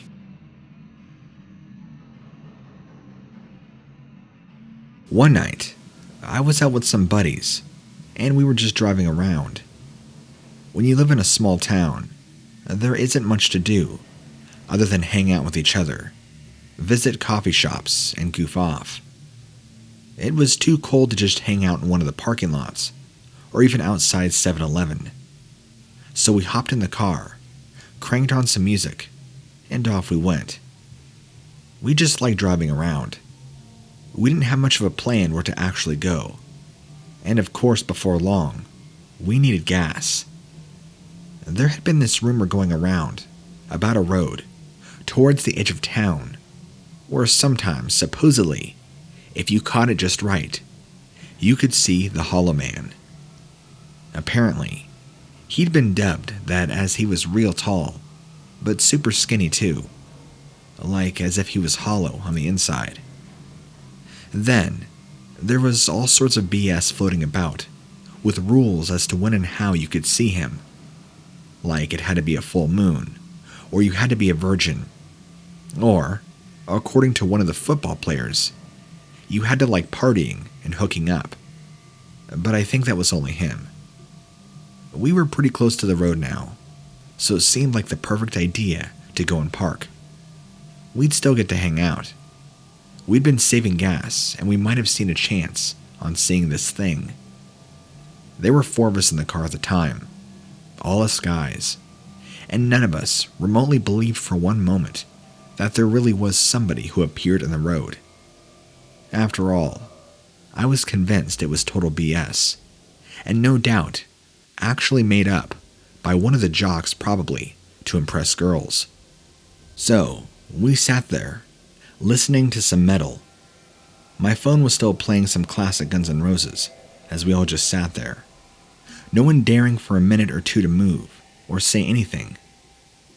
He'd come out of nowhere, but now, there, he was catching the full beam of headlights. He was indeed really tall, if I had to guess. He was also not just skinny, but skeletal in nature, like he was literally just made of bones with skin stretched over it. His arm and legs were like sticks, nearly bones, and he was very pale and gray, and nearly white. His head was tiny, large empty eyes, and a small tiny mouth. I was in the back seat, as my buddy was driving. He suddenly tried to whip his phone and snap a picture. Whether it was the sudden movement or the flash, I don't know. But he, or it, whatever it was, ran back into the trees from where he must have come from. We all just sat there, and Ryan did happen to snap a photo, but of course, due to the motion and the lighting, it was blurry. So, we all knew what we saw as the Hollow Man. Well, after doing a little bit of research on Google, turns out that the descriptions of what we saw actually point us to the crawler, meaning that this thing was either the rake or a crawler, which I guess have been reported all throughout America. Pretty eerie to know that we've saw something that many don't believe exist, while many others report seeing in their home states too. That's my encounter story. Since I'm going to tell this anonymously, I'll just come out and say it. I'm a raging alcoholic. I live within walking distance of a convenience store that sits at the edge of town, and my trailer sits at the edge of country. Walk over 2 hills on a dirt road, past an old cemetery, and boom, I can buy all the booze I want. I'm single, and my place is paid for, so I got nothing but beer money. I'm questioning, though, how many of the things I see when I'm borderline unconscious are true. I've seen a few strange things while walking home with another load of canned happy, not the least of which was something that involved an old cemetery. None of the people there are my family. I don't know if there are even any surviving family of anybody buried there, but once in a while, usually with the help of some chemical assistance, I'll lean on the low stone fence and contemplate how soon I'm going to drink myself to death. I don't BS myself. I know that I'm on the path is very unhealthy. I just don't have very many reasons to care. Dead-end job, divorced, nobody to worry about pleasing except thyself. And the only thing that really pleases me anymore is drinking. So I was going through this line of thinking one evening as I was walking home with another 24-pack. I felt like the act of walking was making the booze absorb faster, and I needed to hold still if I didn't want to vomit up all that hard-earned brew. The only way in and out of the cemetery is through a large wrought iron gate, where there appears to be 2 stone cobblestone pillars, each having a small gargoyle sitting on top of them. I guess it's to ward off evil spirits, and potentially wayward drunks. That particular night, I was in tears, thinking about my ex-wife, and I was pouring my heart out to the closest gargoyle. Anybody or anything that would listen to me, I guess. I was too ashamed to pray, so I settled for a piece of stone. I kid you not, I swore that I saw the tail flick. It was the freakiest thing in the world.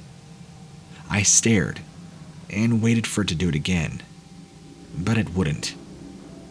I forgot about whatever I was crying about in the moment and stumbled back and forth between the 2 sculptures, to see if there were any observable differences. My vision at the time was swimming, so I didn't see anything at the time, but it stuck in my mind that I had seen movement from one of them. On another night, I had drunk myself so far into oblivion, without blacking out, I made myself a bet. If I didn't survive one more case of beer, I would blow my brains out. I found the revolver that used to be my father's, putting a single bullet. I guess I was thinking about Russian roulette at the time. I made it to the store, able to buy more beer, and walked back home. As I passed the cemetery, I took out the revolver and waved it around. And then it occurred to me, see if the gargoyle would move. I rolled the cartridge into place and pulled the trigger, waiting to spray the stone, and didn't really expect anything to happen. But just as sure as I'm telling you this story, the bullet hit the gargoyle right between the eyes, and that's when I started to see this thing begin to move before me, as if its skin became different, and it started to shift and come alive.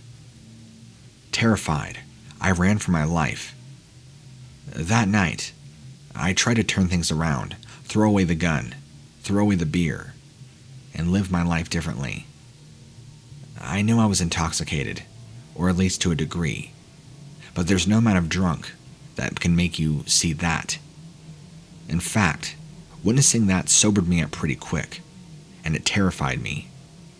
Now, I avoid the liquor store, and even though I'm an alcoholic, I'm trying to do my best to go cold turkey, but I know how well that ends up for people.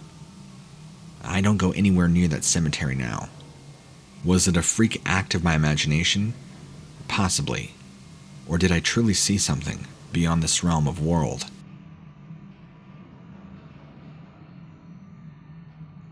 I'm a hitchhiker. I try to be responsible. I look after myself until I absolutely must ask somebody for a ride. I've gotten through most of my life by myself this way, so why bother being hasty to bring another person on board? I was near a campground in North Carolina, walking along a narrow frontage road. I spotted what I thought was a rusty-colored dog in the middle of the road, checking out some potential roadkill. I thought the dog must have just been hungry. It looked no larger than your average beagle, and the thing stood up on its hind legs and looked at me. That was right then when I could see I wasn't dealing with any kind of dog. Actually, I couldn't have told you what I was looking at. Its legs and arms were thin and wiry, but its body was different. It was like I was looking at a large bat. But the head wasn't anything like a bat. It almost kind of resembled a gremlin Halloween mask, mischievous and disproportionate. It also wasn't smiling. It appeared to glare at me, with eyes that were cloudy and yellow. It swayed side to side, sizing me up as either source of food or trouble. It then lowered its head, as if to hunch its vertebrae. It began to stalk away from me, not taking its eyes, moving at a perpendicular angle. I had to get a closer look, though I didn't have any idea how to get near it without scaring it. So, I began calling to it like a cat, and then it spread two fleshy tattered wings that I hadn't noticed before. They looked dried out and kind of like a bat's. It began moving at a faster clip towards the low wooden fence that marked the border of the campground. I kept trying to talk to it, thinking it was some unknown species of bat I'd never seen before. Or maybe I didn't. Maybe I didn't know what the hell this was. But at the time, I wasn't exactly scared, more intrigued and curious at what I was looking at. It began to flutter and drift, moving faster than it would walking, but not fully committing to taking off in flight. I was getting desperate, although I wasn't sure why, but I wanted to get a closer look at this little thing. It stayed about 10 feet away from me, no matter how I called or sped up. It led me to a vacant clearing surrounded by trees and tall grass, as it stood on the top of a dirt mound, and finally, turning around to face me. It showed me crooked, pointed teeth. Its cloudy eyes had a subtle glow to them that I could see even in the daylight, and I was pretty sure that I also saw a small puff of smoke coming off of it, like it was heating up or something. It was bizarre. At this point, I really began to question what I was doing, that this wasn't some unknown species of bat that I should try to chase down. Just as I was thinking about that, it just vanished. Just as I was about to try and remember the brand of tequila that I had to drink the night before, I noticed a large black and bronze plaque that had been erected near the bare patch of earth I was standing on. It was an explanation of the history of the devil's tramping ground, a circle where nothing would grow, as supposedly the devil himself was said to frequent the circle and pace as he plotted against humanity. I'm leaning more towards the tequila as being the rational explanation for what I saw. But last I checked, even LSD that I've taken nearly 20 years ago didn't give me that strong of a hallucination. So, what is it?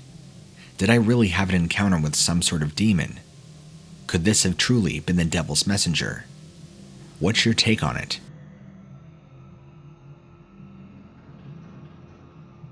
I'm an avid bird watcher, and I never get tired of birds, no matter how often I see the same ones over and over. I even use high-powered binoculars wherever I go. I appreciate birds that hold still long enough for me to get a decent look at them. Buzzards and similar soaring birds are my favorite, just because they glide slowly enough to be observed in flight. They have a whole different energy when they're in motion like that. I came across a funnel of vultures that were passing the time riding thermals up into the sky. I was delighted, and I raised my binoculars to the sky. They were turkey vultures, hideous and majestic at the same time. But my trance was broken by a commotion at the top of the funnel. Among their black shapes was something bigger and more lightly colored. It seemed to be harassing the vulture closest to it. Its movements, although quick, were able to keep a stable view of its challenge. It looked to be every bit the size and shape of a young adult human being, but its hands and feet appeared to be anything but human. If it were covered in feathers, they were gray and white, marking its tiny black eyes, standing out starkly as two little pinpricks of darkness. Strangest yet was its mouth, a round circle, making its face look like a feathered gas mask. Its wings resembled an eagle's, and its feet had terribly long scythe-like talons. The vultures seemed unsure how to deal with this intruder. The thing managed to bag one of them, and it flew off with its writhing and squawking catch. Once it was out of my sight, I began digging up anything and everything I could find about cryptids, and nothing remotely matches what I saw. It wasn't the Mothman, Thunderbird, Jersey Devil, anything. It was a beady, black-eyed, circle-mouthed nightmare. Please, help me identify this strange, bizarre creature. And if you could, maybe you could read this to your listeners, so maybe I could have some help identifying what exactly I saw. Thank you for your time. Sometime in the 90s, probably around the time everybody was crazy about the craft, my sister and her best friend decided to make a Ouija board and contact a spirit. We know what they are in the UK, and no doubt, these days, you can even buy one off of Etsy, and supposedly in the U.S., Walmart. But they're considered toys, and if you wanted one back in the day, you just made one. All you really need is a piece of paper with all the letters drawn on them, and yes and no boxes. They didn't even have a planchet back then. They just put an upside-down glass on the paper and began. There was a lot of giggling, because they thought it was a hoax. I was allowed to watch but not join in, as apparently I was too young. They asked what most teenage girls would ask. The glass was swaying around, and conveniently spelled out the names of both the boys they had a crush on when asked who they would get the next disco with. Boring and very obvious they were moving it. Until something a bit different happened. Once they exhausted all the boy and juicy gossip stuff, my sister's friend asked what she would be after school. Everybody knew she wanted to be a hairdresser. In fact, at the time, she was literally obsessed. But instead of her, my sister spelling it out, the glass seemed to move faster and spelt out D-E-A-D. What would she be after school? Dead. Both of them screamed, throwing their hands off the glass. Her friends started crying. They accused each other of playing a nasty trick. But they both were good, and I couldn't imagine either of them pulling something like that. Then, the glass, which had been a perfectly normal tumbler glass taken from the kitchen that had been used for many times, just shattered instantly, with nobody around. We all screamed, and my sister was brave enough to reach over and rip up the Ouija board into tiny pieces. Our mother came in, and we all got a right telling off and a stern lesson into not mess with things you don't know about. Mom was more concerned that one of us could have gotten cut from the glass. I think she still thought that one of us had broken it on purpose for some sort of overly dramatic effect, but we had not. None of us had been anywhere near it, and it wasn't just a crash. It literally broke into pieces by itself. It is safe to say that none of us have ever messed with anything like that again, or have witnessed any glasses exploding since.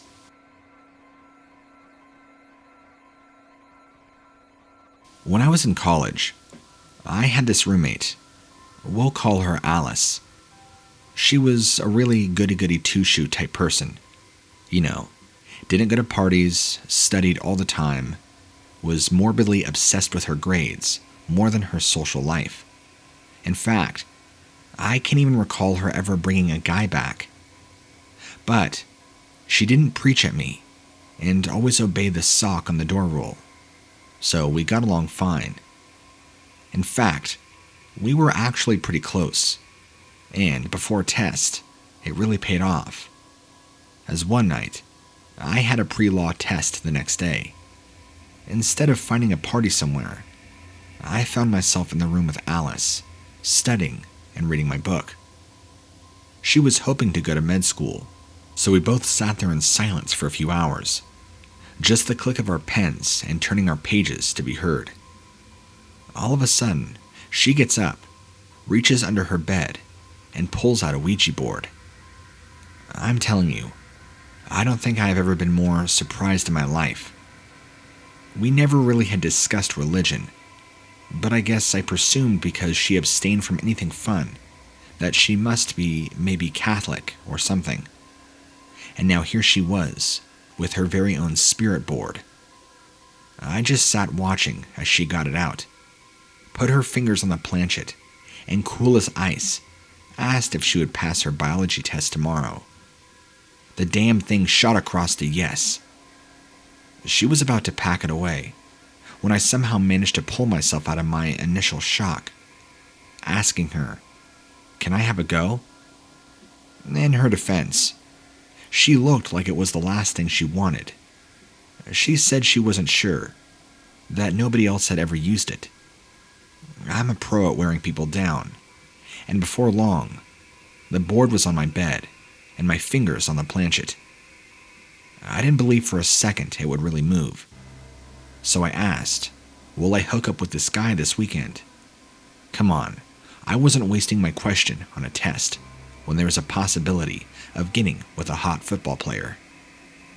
I'll never forget what happened next. The board flew out of my hand and smashed against the far wall, and then I was thrown against the wall by my bed and literally pinned there before suddenly dropping. It felt like somebody had me run the throat, and for those few seconds, I felt like I struggled to breathe. I was terrified, but there's no way in the world I could have willed myself or faked that.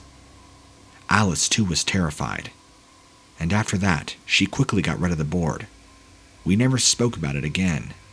The rest of my time together with her in college was much more benign. In fact, that little event caused me to stay away from partying and anything crazy. But I guess I can attribute that to my success afterwards, since I really started to pull away from that lifestyle and really work hard towards my grades in school. I guess I had some sort of crazy fear that if I went off partying, that demon, whatever the hell it was, would get me. I don't know, it sounds weird, but I can't describe the feeling.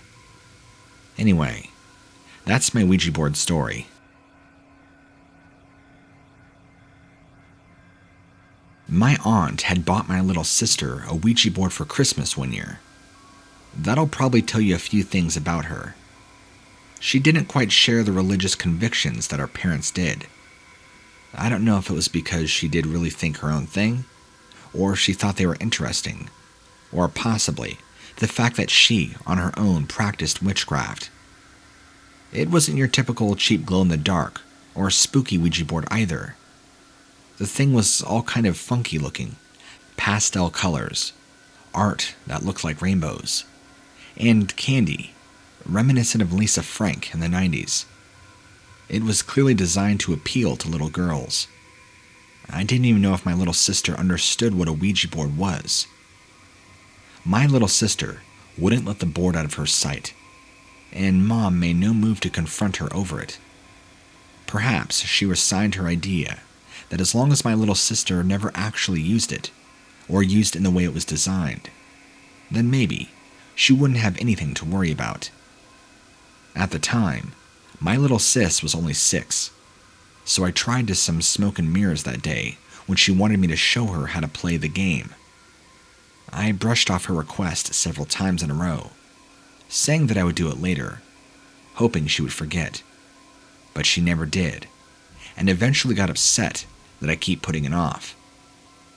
At the time, I didn't share the same superstitions about Ouija boards with my mom. All I knew was that there were some pretty scary stories attached to them, and that you just never knew what you were in for when you sat down with one. And I won't lie, I was curious. I always had been. So, the more she asked, the more I grew, curiously. She finally talked me into promising to show her how to use the board, after Mom and Dad went to bed. Now, it wasn't like a typical ritual scene. There were no candles, there were no speaking of spells. We just simply used her nightlight, which was close enough. Even in the dim light of that, I was starting to get shivers before I'd even done anything. I was lulled into a false sense of security because my sister couldn't focus to save herself. She was so taken with the idea of us putting our hands on the planchet and sliding it around. I never quite had the opportunity to ask any spirits any real questions. She just pushed the planchet around, aimlessly. It made me feel better to think that I couldn't get her to take the board seriously enough to really do anything legitimate. But that's what I thought at the time. After several nights of silly sessions with the board, we had one night where she was dead serious about using the board as it was designed, and my heart sank. A personality came to the board that identified itself as NADA or Nada. I asked if it meant Nadia, but it confirmed with NADA, the actual Spanish word for nothing. I got the overwhelming feeling that I was messing with something that I shouldn't be. So, at the time, I hastily told the spirit goodbye, ending the session. Despite my sister's protests, I told her we would be taking a break from the game for a while. And while she didn't agree with me, she instead began messing with the board by herself. That at the time made me very uneasy, but there was nothing I could do. She loved it. Things only began to go downhill from there. For a week straight, my sister would not shut up about how much Nada liked me. Nada this, nada that. One night, I got out of the shower and nearly went through the ceiling because my sister was standing on the other side of the curtain. She told me that Nada liked it when I was showering. She wore a look that I couldn't believe what I was seeing. A smirk, a leer. It was a look that a child should never have in their eyes when looking at another human being. In denial, I remember writing it off as paranoia. I began having half-remembered dreams of lying in my bed and feeling like there was a bowling ball that had been baking in the sun rolling around on top of me. The hot weight would roll in uncomfortable trails on my chest and down my stomach, in circles around my groin. Sometimes I would wake up in the middle of it, and naturally, there was nothing there in the room with me. The last time I heard that strange dream, I woke up, and it was everything I could do to keep from screaming, because my little sister was standing right next to the side of the bed, staring at me. Not looking right at all. Her nightie drenched in sweat. Her hair was flat, and her cheeks all flushed. I asked her what she was doing, and she told me that Nada had promised her good things if she would stand there and watch what I was doing. I freaked out. That was more than I could take. I acted. I went into my sister's room, got the board, took it outside, and burned it, right then and there, no questions asked. My sister was exactly where I had left her by my bedside. She looked like a flat tire, but she looked like herself again. She was going to be out of it for weeks before the spark of her identity would come back. Then, that feeling would come back for me to stay for years to come, gradually fading away. If this story bothers you, well, it should, because it bothered me and my sister for a long time afterwards. I think she has kind of forgotten about it, or so I hope, but it stands out in my mind much more vividly. And I know one thing: I will never go around a spirit board ever again. Nothing good comes from it. I was camping in a very remote part of the Rockies. I was by myself. Being a loner makes you do stupid things like be all alone in the wild with nobody to help you with anything for miles around. But that's just me. The weather had been clear for days, but it was on my last night of camping that an awfully brutal storm swept through the entire area. I had chosen a spot that was out in the open, but the one tree that I camped next to was the tree that fell on my tent, with me on the inside. I was rudely awoken by the sensation of nearly being crushed. That was the true definition of pain in my whole life. The worst kind I've ever felt. It started and burned all at once. No amount of breathing or lying would make it subside. Part of me would have been more than happy to die on the spot, but that didn't happen. The second most painful moment of my life was when the tree began to move for some odd reason. Somebody was handling it, which I couldn't explain for the life of me, since that thing was nearly a full-grown evergreen. Only a monster could have that kind of strength. But my tent was still collapsed on top of me, but just in the right spot, so I wasn't being crushed alive, although smashed and somehow alive. I had no idea who or what was at work outside. I heard some loud grunts and labored breathing, but I didn't see anything until a large hairy hand pulled the tent off of me after the tree was then removed. I think the sharp rise in my blood pressure made my wounds hurt even more.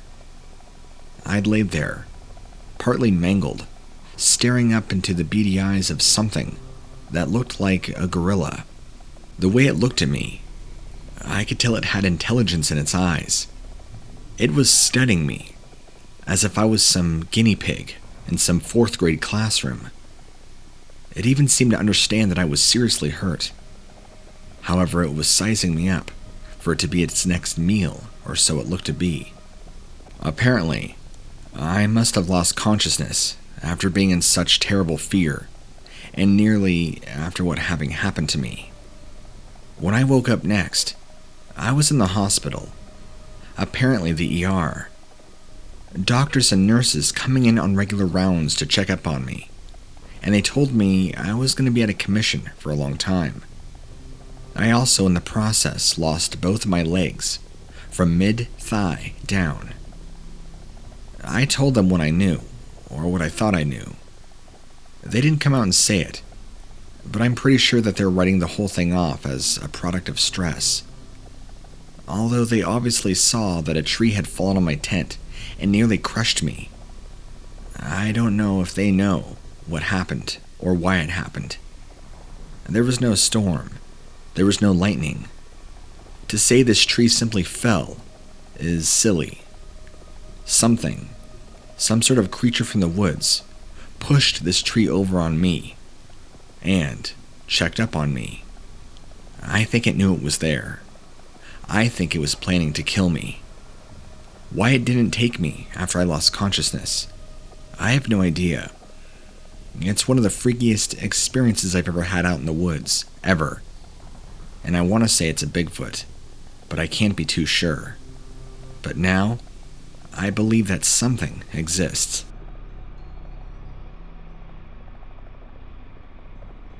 My uncle called me up, and I could tell he had been drinking and he was out hunting. He does hunt while intoxicated. How the man hasn't shot anybody yet for mistaking them for a bear or a buck, I have no idea. His imagination also tends to get the better of him when he drinks, and it doesn't help him that his eyes are going. But beside the point, he's an old man set in his ways, and there's real no way to take his guns away unless he actually hurts someone. So, after getting the call, I took that as a cue that it was time to go make sure that my uncle didn't accidentally shoot any innocent bystander. He rambled on about finding some great furry boulder. That filled me up with fear. It sounded like my uncle was about to pick a fight with a bear. However, it turned out to be much bigger. I arrived at the woods on his property, and I followed the trails to where he described. And there he was with a shotgun, dangerously close to something that was absolutely huge. It had its back turned to us, and it sat on a felled tree, leaning forward, not moving. I dared to get in front of it, and I saw that it had a face that could have passed as a human if it hadn't been covered in hair. And when I say human, I mean incredibly ugly. This thing, for whatever reason, appeared dead, as if it was just left there. We checked the body, or what I would presume to be a body, for any sort of nicks, cuts, or bullet holes. There were none, but this thing stunk to high heaven. I immediately put together a speech in my head that I was going to share this find with my uncle. It was about all the reasons we shouldn't be there at that moment, and why it was a good idea to leave, and to not be around when this thing, or whoever killed it, came for it. I was coming back to my uncle's side when he raised his double-barreled shotgun and gave a whoop and unloaded both barrels into the woods. My face turning white. There were noises in the woods all around us, getting closer. The noise I can only really describe as a whooping sound, if that makes any sense, followed by low groans and moans and grunts. I grabbed my uncle and we bolted out of there, running for our lives. I don't know what was in the woods that day, but whatever it was, however many of them there were, must have been coming for their kill, which would have been the creature that lay before us, only slightly bigger than a black bear. I to this day have no idea what it is we encountered. Part of me would like to think it's a Bigfoot, but why would there be a dead Bigfoot lying in the middle of an opening, with more of them coming to get us or it. None of it makes sense. But one thing still remains. The thought just terrifies me going back to it, and I never really go back to my uncle's hunting property if I can.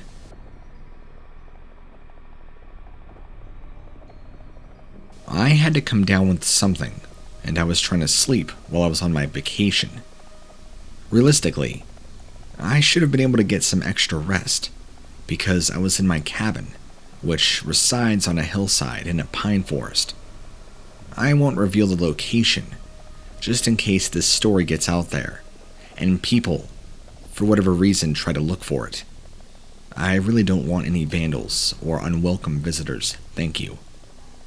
Besides that, just as I had fallen asleep, this thundering sound woke me up with a start. It was so noisy that the windows rattled. And having been just woken up so rudely, and being sickly, you can imagine I was not the happiest person in the moment. Throwing on some clothes, I was going to go out there and give whoever it was a piece of my mind. I stepped outside, and what would have been an otherwise perfect summer evening, with the exception that I felt sick. This awful bellowing was coming from up top of the hill, on top of everything.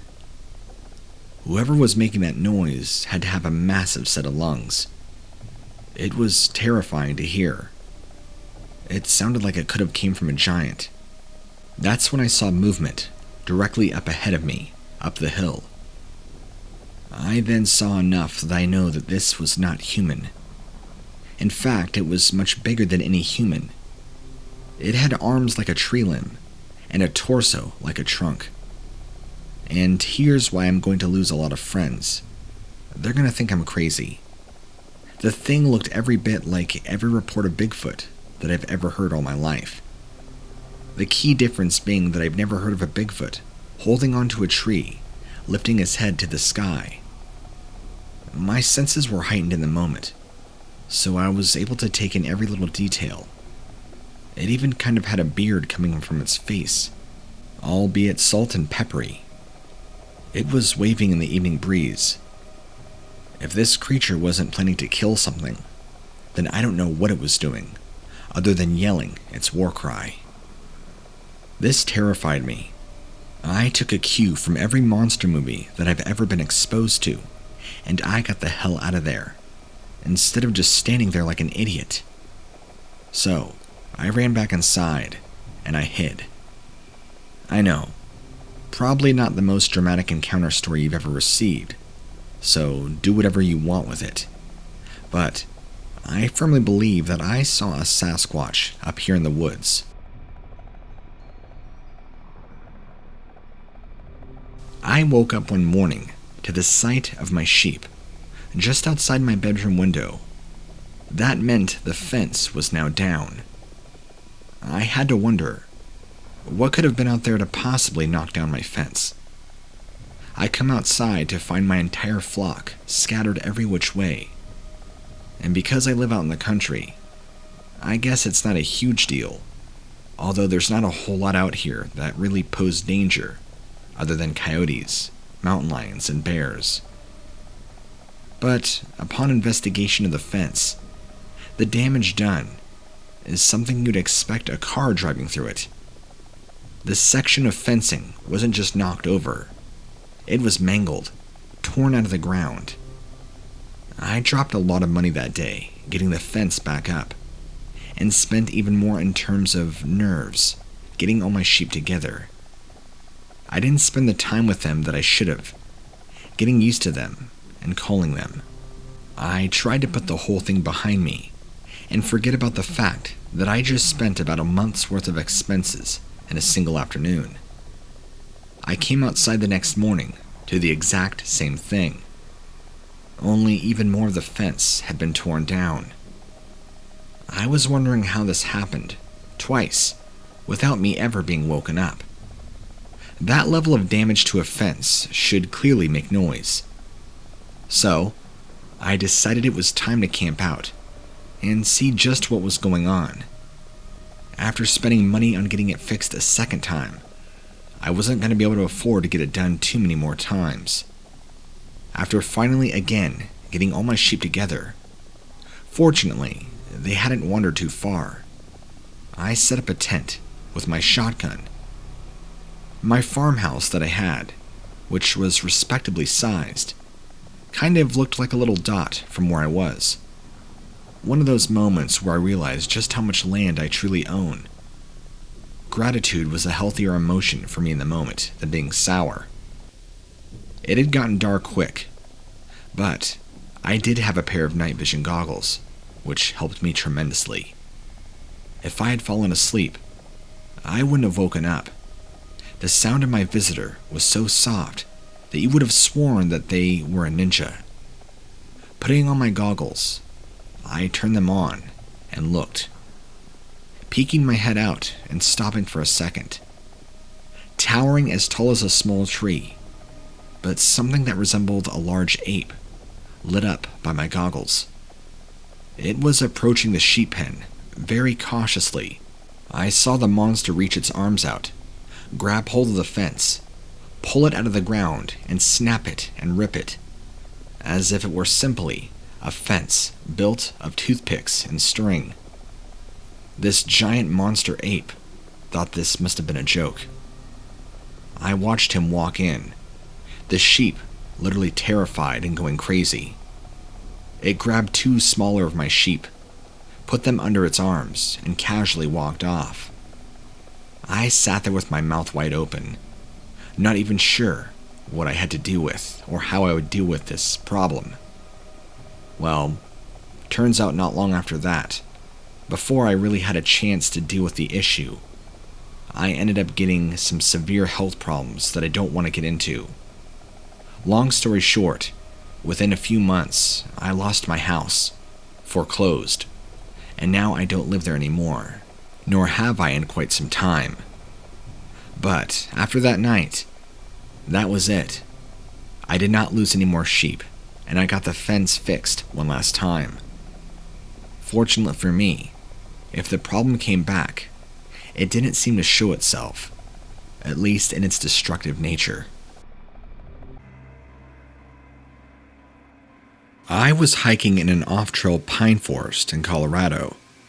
I was truly off-trail. There were no previously beaten paths for me to tramp down. So, you can imagine my surprise when a stone came sailing out of the air and smacked into the nearby tree right next to me. I called out to whoever was throwing the stones, and there were people in line of fire. Not more than a few moments later, another rock, the size of my fist, came whizzing right by my face. Maybe they were hard of hearing, or they just couldn't hear me, or so I thought.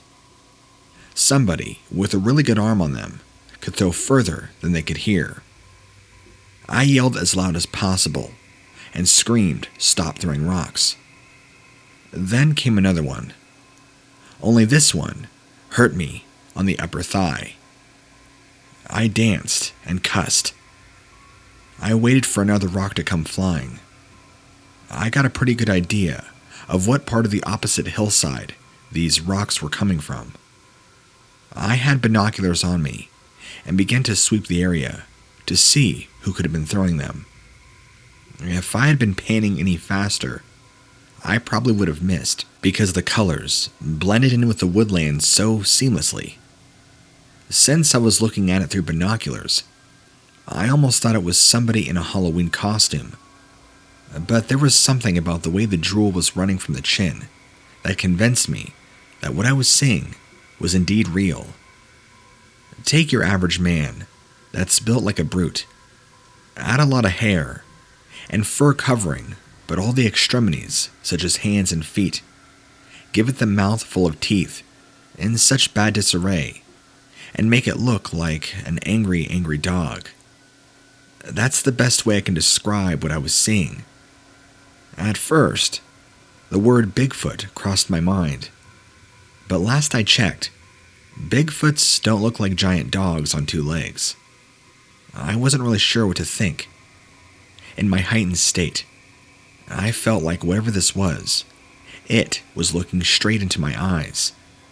Without breaking its glare, it stooped down, picked up another large rock, and threw it with nearly calculated precision. If it could aim like that from a distance, I didn't want to find out how good its arm was up close. I fled, and I made sure I had everything when I left that forest. It did not follow me, thankfully, which led me to believe that I had incited some sort of bizarre territorial behavior. Maybe I was nearing a den or something. Either way, it was bad news, and I clearly wasn't welcome. So, I've never gone back. As far as what exactly I dealt with that day, well, I'm not quite sure. Maybe you can figure it out for me. I'm hoping you might be able to explain to me what the hell I saw last night. I was out for a run, or at least validate for me that I'm not stone cold crazy. Since I go for a run most evenings, or very early in the morning, and have used the same route for years now. But this is the first time and like anything this has ever happened. And to be honest with you, I'm still in the process of trying to digest it. I live up in Maine, and there are plenty of beautiful running tracks around here. You have to be careful of specific wildlife, but the closest encounter I have ever had to something like this was a moose who just refused to get out of the way in the road. So you can believe me when I say this has me terrified. I'm also a strong, firm person of science, and had I not seen this thing with my own eyes, there would have been no way in hell I would have ever thought it possible. I hadn't been drinking. I've never taken drugs. I was sober. Yet, stood in my path, blocking my way as that moose had done, was a creature that looked like a man, but also part wolf or dog. It was as tall as you and I, but very, very broad. It reminded me of a linebacker. If the creature had been purely human, I would have thought possible that it could have been the Rock. So you get the point of it being large and very, very muscular, to the point to where I could see its muscles rippling through its fur. There was no possible way this was somebody playing a joke, or in a costume. The details were just far too vivid. You see, not only was it covered in a sort of reddish fur, the legs were bowed at the knee, like a dog's hind limbs. No human could pull that off. The arms were more human-like, except for being covered in thick hair, of course. But they hung from the side and reached sort of thigh length. Its hands were clenched, so I was unable to ascertain whether it had actual hands or paws. It had a very thick muscular neck, and the head reminded me of kind of like a reddish German shepherd, with more pointier ears and a bit longer snout. Literally, only seeing the head, you'd mistake it for nothing more than just a very large dog. But as I slowed down, I came up close to it, somehow willing it to just step out so I could race home. Once it realized my presence, it quickly began following me, picking up its pace to try and chase after me. Honestly, something that large could have easily grabbed me and taken me down like an innocent gazelle being chased like a lion. Why it didn't get to me, I don't know, but I made it back in record time. Thank goodness for all those runs. Had I not had such strong legs, I probably would have been a goner. Now that I've written this down and sent it to you, it sounds like it might have been a dream, but it was not. Has anybody else experienced anything like this up in the Maine area? And could you help me find out exactly what it is I saw that day, whatever animal this could have been?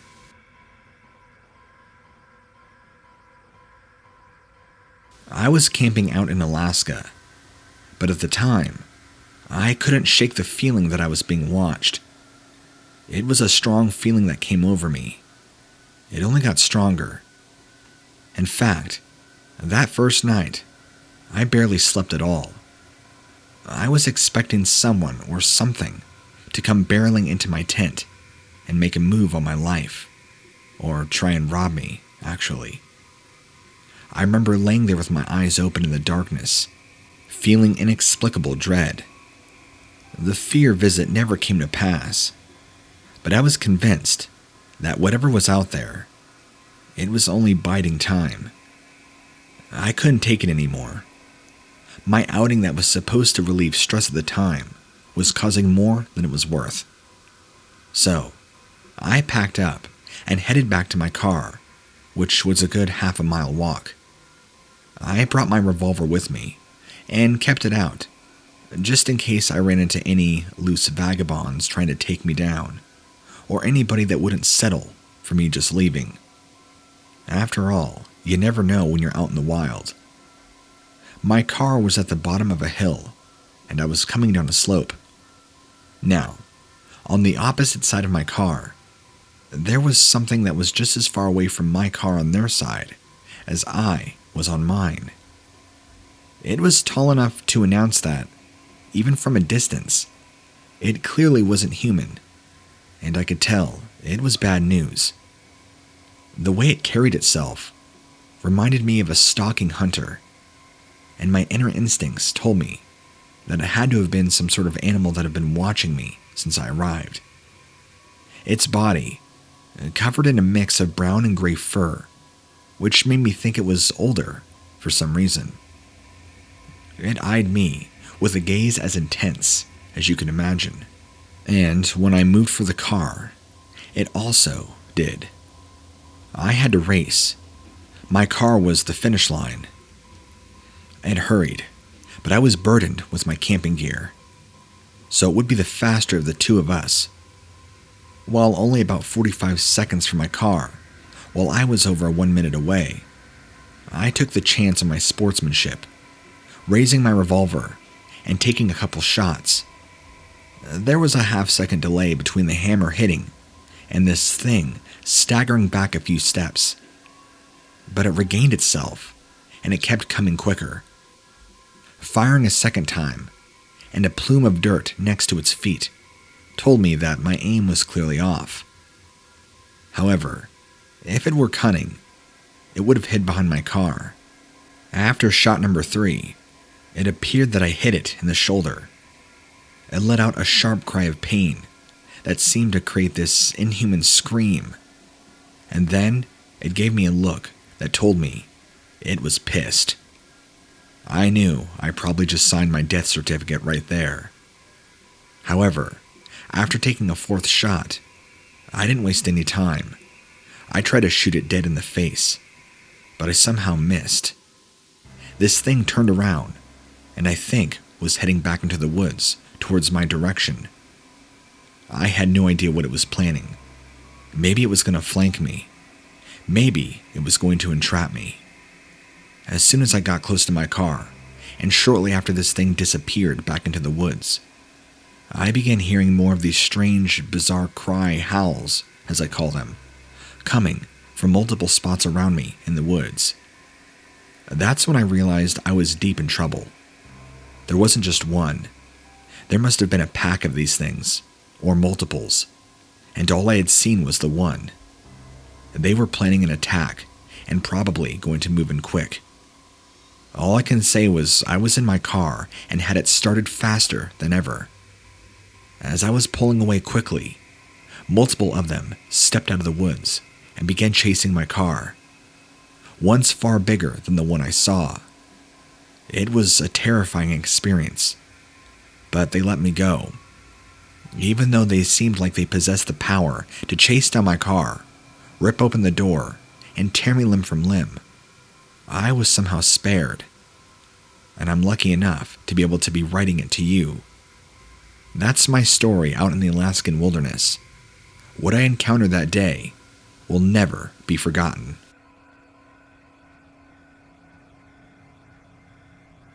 One day, I was driving home from work when I saw something in the road not too far in front of me.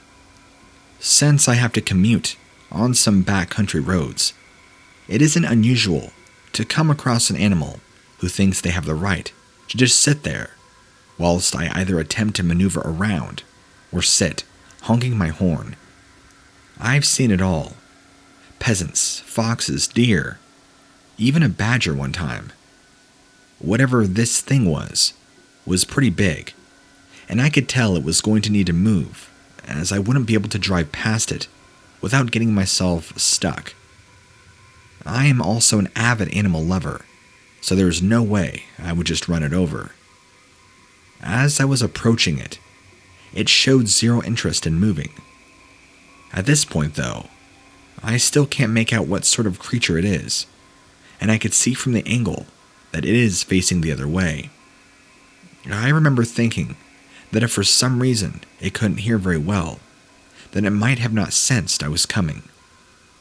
I put my hand on the horn and beeped a good 4 or 5 times.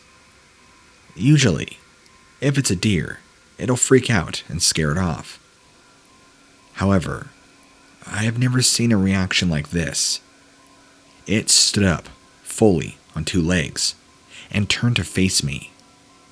It was terrifying. Only it wasn't a person. It appeared to be a large, when I say large, I mean very large, hairy dog. Was it a person? No. Could it have been somebody celebrating Halloween early? No. It was far too large. But it was very thin, covered in very dark short hair, reminding me somewhat of a Doberman pinscher in the head. I was in so much shock, I didn't even put my foot on the brake. If I hadn't suddenly moved, I would have knocked it over. Some sort of survival instinct must have struck it, as though just before I was about to hit it with my car, it clearly vanished. I don't mean disappeared into thin air.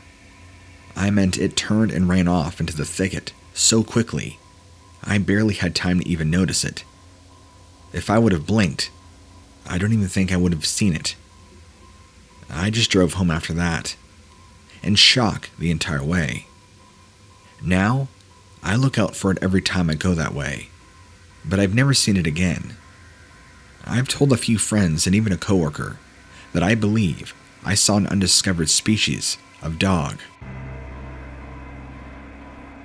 When I was around 15, a mate and I did something really dumb that could have ended up worse than it did. I think everyone has their own spooky house or rundown building surrounded by legends, a place where kids dare each other to go and parents warn you to stay away. We certainly did in our town, only it wasn't smack bang in the middle of all the other houses. It was all on its own, in the middle of some old fields just outside of town, as I think at some point it was an old manor or a house belonging to a wealthy family. Then, nobody knows why or what happened to the original owners. It was taken over and used as a home for teenage boys who had been expelled from school and been in trouble with the law. A sort of stopgap before prison if they did not change their ways. I think they call these halfway houses, but I could be wrong on that, so forgive me if I am. The local stories and gossip around the town said that terrible things had happened to some of the boys there, and that supposedly something evil was in that building. It now stood empty and boarded up, after some sort of scandal on one of the staff who had been accused of all sorts of nasty abuse, and had hung himself in there. Since then, instead of being demolished, the building was left abandoned, and of course, became the place to go on Halloween night if you wanted to scare yourself or your friends. There have also been various ghost hunters hoping to find something, EVP sessions, occult rituals apparently, and the likes, even supposed animal sacrifices, which we now know is potentially true. There had been a rumor going around the school that last Halloween, since it was now summer, that some goth kids from the next town over had done some more satanic rituals in the building, and supposedly let a demon loose that had been attracted to the negative energy. I thought it was all rubbish, but there was a really hot girl in my class who believed it all, and I thought I could have a cool story ready for her, and I might just make her my girlfriend. I know that people reckon that whether anything really happens or not, if you believe in it, then your mind will make it seem as if it really did, or you did really sense something. But neither my friend or me thought this stuff was true. To me, at the time, it was all just Hollywood nonsense to sell in movies.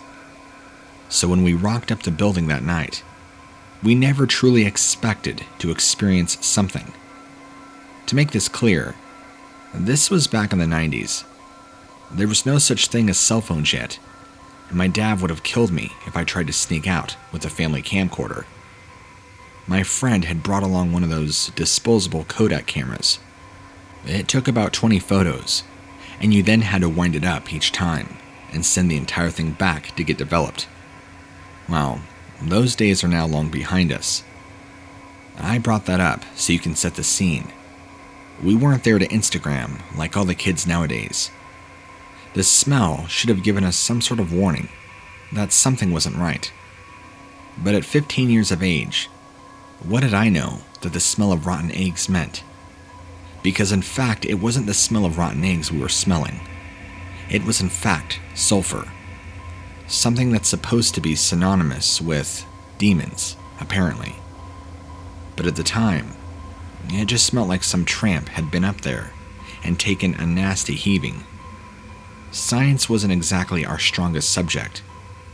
It was easy to get inside. Years of kids breaking in for seances, spooky stuff, and probably a bit of lovin' meant boards across the door were broken, and you could easily climb through.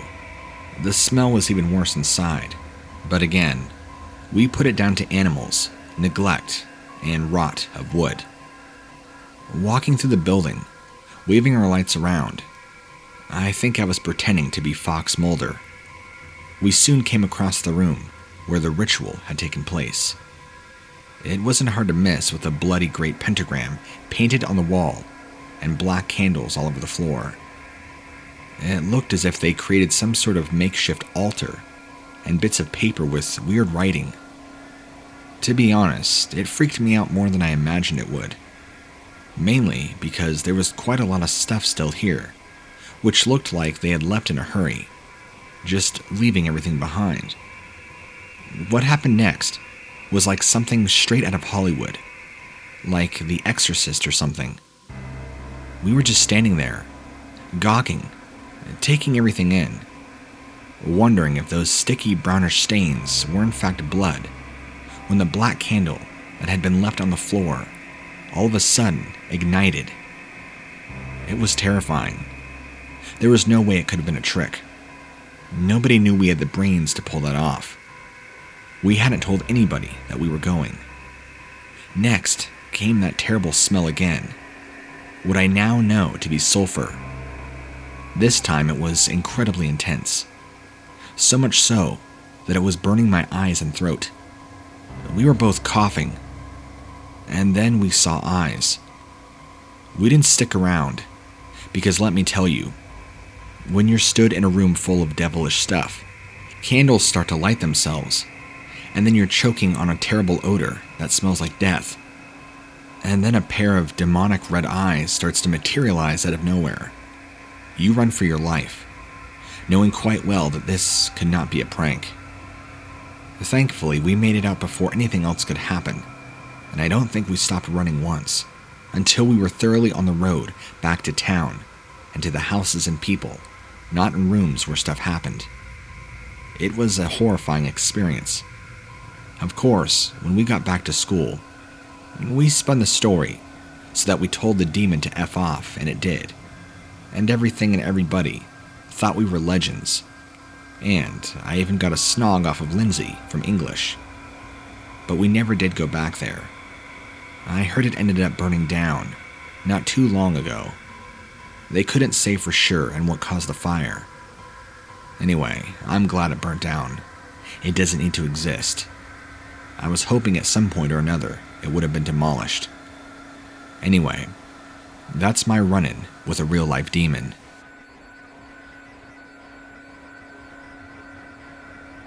I've been having really strange dreams. Sometimes they are full-on nightmares and involve some of the worst things you can ever imagine, usually ending in my death just before I wake up. And sometimes they are just weird, bordering on scary, but something disturbs me before they get to the nightmare stage. To start with, it was just once or twice a week. I enjoy horror books and movies, and although I don't regularly read and watch that stuff, I've seen quite a few. I also have a very stressful job, working with people after they've been released from prison to try and reintegrate them back into society successfully. Both things I originally blamed for the dreams. Then, they started to get more messed up and more frequent, to the extent that people began noticing the bags under my eyes, as after I woke up from one of those, there was no way I could get back to sleep. Every single night, around 4 a.m, I woke, screaming, sweating, terrified. I've tried it all. Incense, sleeping pills, meditation, showers, relaxing tea, even lavender oil. No matter what, nothing worked. I could get to sleep, but I would always have dreams. So, I started to drink heavily, and whilst that knocked me out, I would still wake up, seeing myself continually flayed, burned, dismembered, gutted. All manners of awful torture and terrible deaths, over and over. It got to the point to where I was even considering taking something like heroin. That's how desperate I was to get a decent night of sleep. Then, one day, a close friend of mine had to go out of town unexpectedly for a few days, and she begged me to look after her dog. I actually wouldn't mind the company, so that was how that night, I was trying to drift off to sleep with a German Shepherd dozing at my feet. And how is it, at exactly 3:33 a.m., she woke me, barking and growling like mad, staring at my window. To start with, I questioned if I was actually awake, or if this was the start of one of my nightmares. I pinched myself really hard, and it hurt. I was indeed awake, and stood over by the window, what I now firmly believed to be the cause of my situation. I couldn't make out its actual form too well, as the room was dark, and it blended into the shadows. But there was just enough light coming from the moon outside through my window for me to see there was indeed the outline of what looked to be a smaller human. But only if humans were completely black, and by that, I mean their skin is like coal, with only one feature visible in the dark. Glowing red eyes. Glowing red eyes that bored into me with evil and hatred. I was so terrified, I was utterly paralyzed.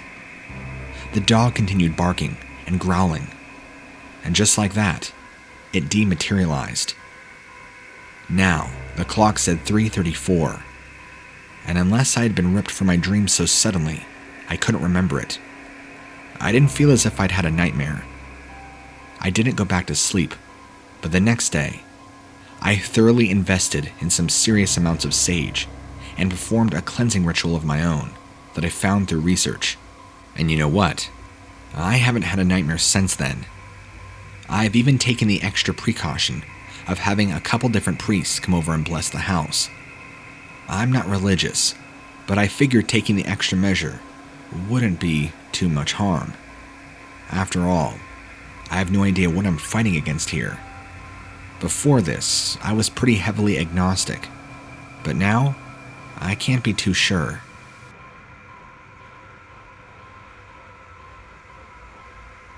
Alright, so this is just a quick story that happened to me a while back, but it is the most scariest thing that I've ever encountered. This is my own personal experience with sleep paralysis and what I believe to be demonic. Anyway, sleep paralysis, if you've ever heard of it, is a very terrifying condition that when you wake up, you can't move, like at all. You are completely and utterly frozen. Your entire body paralyzed until it stops, and then you're okay. I'd heard about it, had a friend of a friend that had suffered from it off and on. Thankfully, I was a sound sleeper and never experienced such things. Until one night, I woke up, which was unusual in and of itself, as I am the lucky kind of person that I drift straight off when my head hits the pillow, and don't tend to wake up until my alarm. I've slept through raging storms, police sirens. I guess you can say I could sleep through a hurricane. So, waking without the alarm in one of the night was weird. What was scary was wanting to move my arm to reach my cell, and not being able to. Realizing that I could not move a single part of my body, or even open my mouth. It seemed like my eyes were the only thing not frozen, or my senses, and damn part of me wishes they had been, because despite not being able to move, I could feel, and what I could feel was heavy, a very heavy force on my chest. When I managed to look down, I could just about make out a shadow, and I picked up a smell. It was sulfur, and I could also still hear. This stinking heavy shadow lying on my chest was either breathing really heavy or grunting. Was I being raped? Can you even imagine for 1 second what this was like? Knowing something that seemed to ooze bad odor, lying on top of you, pitch black, like a demon. I was convinced I was not only paralyzed, but broken, and this thing was taking me. The only trace of it that there had ever been was a dirty black smudge. It really messed me up for a long time afterwards, as even though it didn't penetrate me, I felt like it was trying to, not only crush me, but force its way into me. Look, I know this sounds absolutely crazy, but before I sent this to you, I tried to look it up, and there are many others dealing with similar sleep paralysis encounters. But I feel like this isn't just a sleep paralysis story. No, this demon tried to take my innocence. I've sought therapy for it, but even counselors won't take me seriously. They think what happened to me is a figment of my imagination, manifested from years of childhood abuse. I'm trying to get better from it, but thankfully, it's in my past, and I haven't had any encounters with this thing since. I was taking a walk along an isolated area of beach. The place wasn't easy to get to. In fact, you nearly had to break your neck, sliding down steep slopes that weren't exactly safe. You couldn't stand up without falling. That's just how sharp-angled they were. The beach itself was much more less hospitable, the sand being mixed with lots of sharp rocks, and jagged ones too, jutting out of the water that threatened to impale any would-be swimmers that carelessly jump into the water. If there any is such thing as a truly wild beach, this was it. It did seem like the perfect place for me to go away by myself and gather my thoughts and feelings in isolation. But I did recall seeing a peculiar shape moving throughout the water. My first instinct was to think it was a crocodile or an alligator, posing as a dead log perhaps, but there was just too much fluid motion for it to be any sort of reptile. There was too much hair. In fact, it was hard to tell if it was some sort of animal trying to be a dead log, or if it was a dead log trying to be some sort of animal. It came closer, and closer into the shallows, when it finally began to look and emerge something from out of the water. I thought for sure I was looking at some sort of wolf that had a terribly rough time in the wild, because this thing looked rugged. Then its body was visible. I thought that its forelegs were unusually well built and long, but that's when I noticed that they ended in appendages that resembled hands far more than paws. As if this couldn't get any more bizarre, the animal kept rising up out of the water, as if it were walking on its hind legs. Actually, that's what it was doing. It shook itself violently to expel the water that had been logged in its thick, nasty matted fur. Some of the spring water, the smell reaching near me. Rank and musty smelling. It turned what I would call an intelligent presence on me, as I now realized it was aware of me. Now, you want to talk about a scrambling fool. The hillside that deposited me on the wild beach, though it was nearly sheer, I still scrambled up it for all I was worth, for my life. You can tell that I'm not exactly a survivalist, because I took no measures to make sure that thing was either staying put behind, or coming after me. I blindly ran like a panicked rabbit, which is a huge 101 no-no. You are to never run from a predator. But hell, I had no idea exactly what I was dealing with. The thing didn't seem to think I was interesting enough to pursue. Fortunately, that thing didn't seem to think I was interesting enough to pursue, which is a good thing. Who knows if I would have lived. Oh, and to add in some extra detail that I might have forgotten. This happened along the Gulf Coast. I won't mention what state, but I had thick forest and everglades near me, where this thing was right next to. The area of beach I was on isn't exactly a touristy beach, but the spot I was at is very warm, very coastal, so it's not like I was at some big tourist beach town. My speculation is that I must have just been there at the wrong moment, when whatever this animal was coming out of the water, to walk back into the thick swamps and trees. I must have just been there at the time to see it, and it having seen me, which is why I think it froze up. I don't believe it was expecting to see me there, and probably unsure of what to do. We nicknamed my black lab Sally, the escape artist, because no matter how we tied her, no matter what we attached her to, she always seemed to find a way of getting loose. The times that a line seemed to hold her, we would joke that she was just allowing herself to be held, that she could really escape anytime she really wanted to. That mostly turned out to be true. It was one of those things that didn't seem to be of any consequence until me and my parents went camping. We went before the weather got too hot, so it would have been around April or May. We took the dog with us, because when the family goes camping, family does include animals. I got my own tent, and Sally was just going to sleep outside of it. I had her leash on, that would be anchored to a simple stake, the sort of thing that seemed to hold well enough, until she decided she wanted to get away badly. I didn't have any major concerns at the time, but things changed that night. Just as I was about to fall asleep, I heard some major movement outside. With a large black lab like Sally nearby, I wasn't terribly concerned, but I couldn't shake this feeling that there was something that would make my hair stand on end, if only I could actually see it. I unzipped a chink of my tent's door so that I could look outside and get a clear look. To my surprise, Sally was standing on all fours, and she was still as a statue.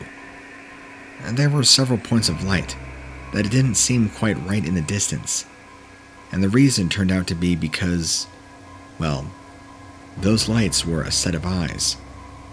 There were several things out there that had glowing amber or bronze-hued eyes. Whatever they were, they seemed to be locked in a staring contest with my animal. At length, one of the sets of eyes came close. So close that I could make out the features of the thing, and it was a terrifying sight. I had grown up on a steady diet of pulp horror comics, and that was the incarnation of every illustration of werewolf that I'd ever seen. Except it was real, and it was downright terrifying. Even recalling the memory is kind of hard. It became clear that it had no interest in me. It was really interested in my dog.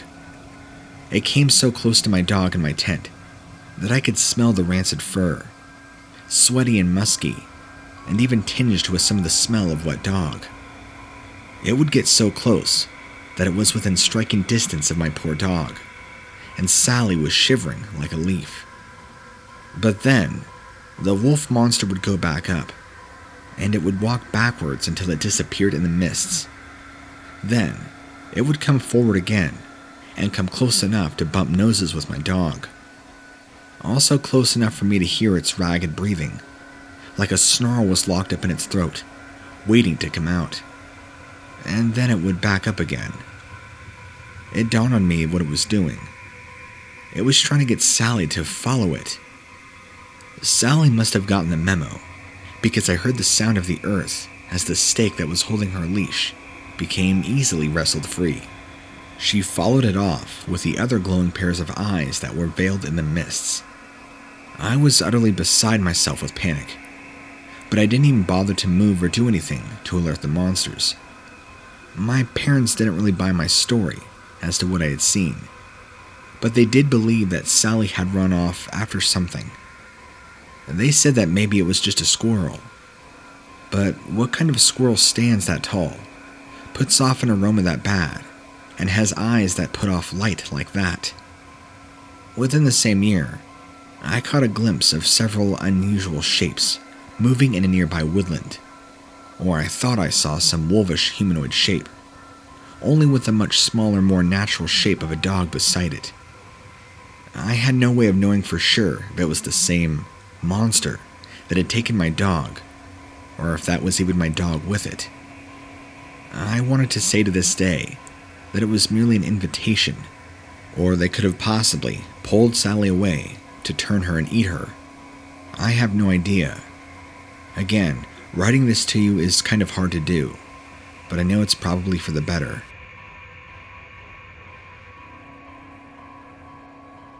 I was hiking out in Northern California, in one of the many redwood forests, just a few hours before sundown, so the sun was riding either low in the sky and casting shadows in between the trees.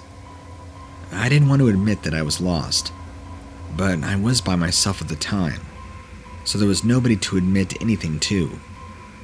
It had been largely silent, minus the ambiance of the insects and birds that were winding down for the day. Something, like a scream, pierced my concentration.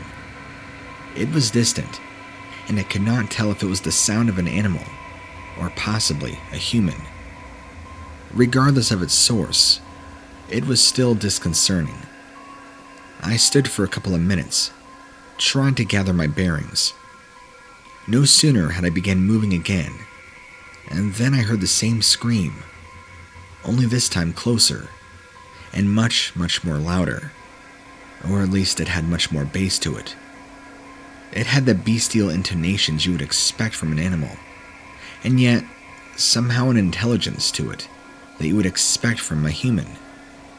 It's the same feeling that you get when you hear a baby cry right before it learns to say its first words. I'm terrible at analogies, forgive me. It's hard to describe. I called out and responded, asking if somebody needed help. The same voice made a different kind of sound, now what appeared to be a low moan. That's when I began to see the shape of something very tall and muscular. The exact shapes of its edges were hard to make out, but I knew that I was dealing with something unpleasant when I saw two lights of the same color, right where I should be. Feeling a wave of panic right up inside me, but trying to keep my wits about me. There was no guarantee that whatever this was had seen me.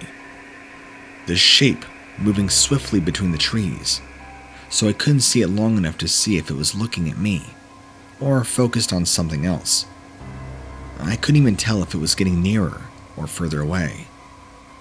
Deciding not to stick around and find out, grasping at the desperate chance that I was undetected, I too ran between the trees in a zigzag pattern. I couldn't tell if my own breathing or the sound of my footsteps, but I thought I could hear the sound of panting just outside the range of perception. That the panic was beginning to better me, but I couldn't afford to scream. I came over a swell of land and looked behind me at the top where it had come down from. After looking up just in time to see the head of this thing peeking over the hill, it showed me its jagged teeth, and then it was kind of smiling in a demented way. This thing was getting closer. I don't remember much after that, except that I had to run into a park ranger who was doing patrol of the trail. I had not realized just how near the edge of the forest I truly was. I must have babbled incoherently about what had happened, looking back, because he simply invited me to sit in his squad car, and at the same time, he was kind of regarding me as if I could be a possible druggie. I wasn't arrested. I was questioned and allowed free to go after I made a statement. They weren't going to let me go without that, because I was clearly agitated enough that they did believe I saw something. I think a few of them believed I saw something that wasn't human, but they weren't about to stake their jobs or reputations on agreeing with a crazed hiker who claims he saw a werewolf. And that's why I don't really venture out to the woods much anymore. Those are my hiking days, and those are long done. Now, I kind of find myself being much more of a recluse, doing anything I can to rid myself of that memory. So, in hopes of typing this up, I can finally kind of maybe therapeutically move past it. I love to swim. It's one of my favorite things to do. On top of that, I love finding places that are a little more unusual to take a bath in. So, not pools or lakes or the ocean.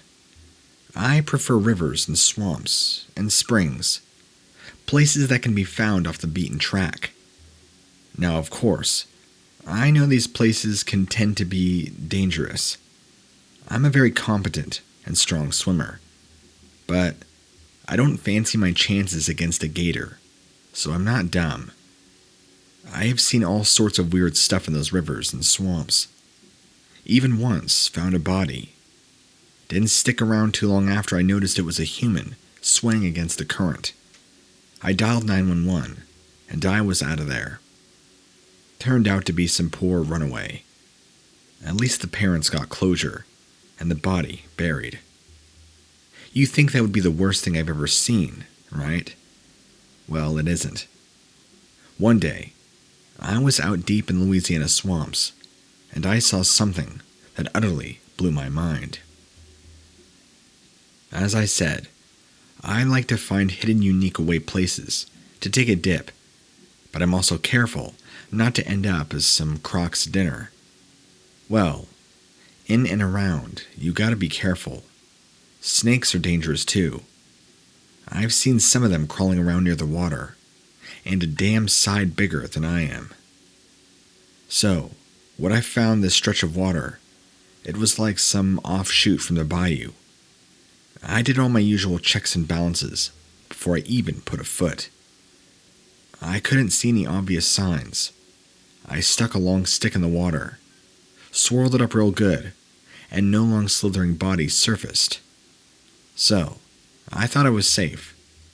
I got in, feeling that immense pleasure that I get from knowing I'm maybe the only person around here. As I'm slowly swimming around, feeling pleased with myself and very smug, I instantly get the sensation when you know somebody or something is looking at you. I could feel these eyes boring into my back. Also, I'm used to some funky smells hitting me when I'm out there in these waters, especially the swamps, where stagnant mud gets all swirled about. But this was awful. Like a damn stank, like I was on a pig farm, and they'd been rolling around in their own feces all day.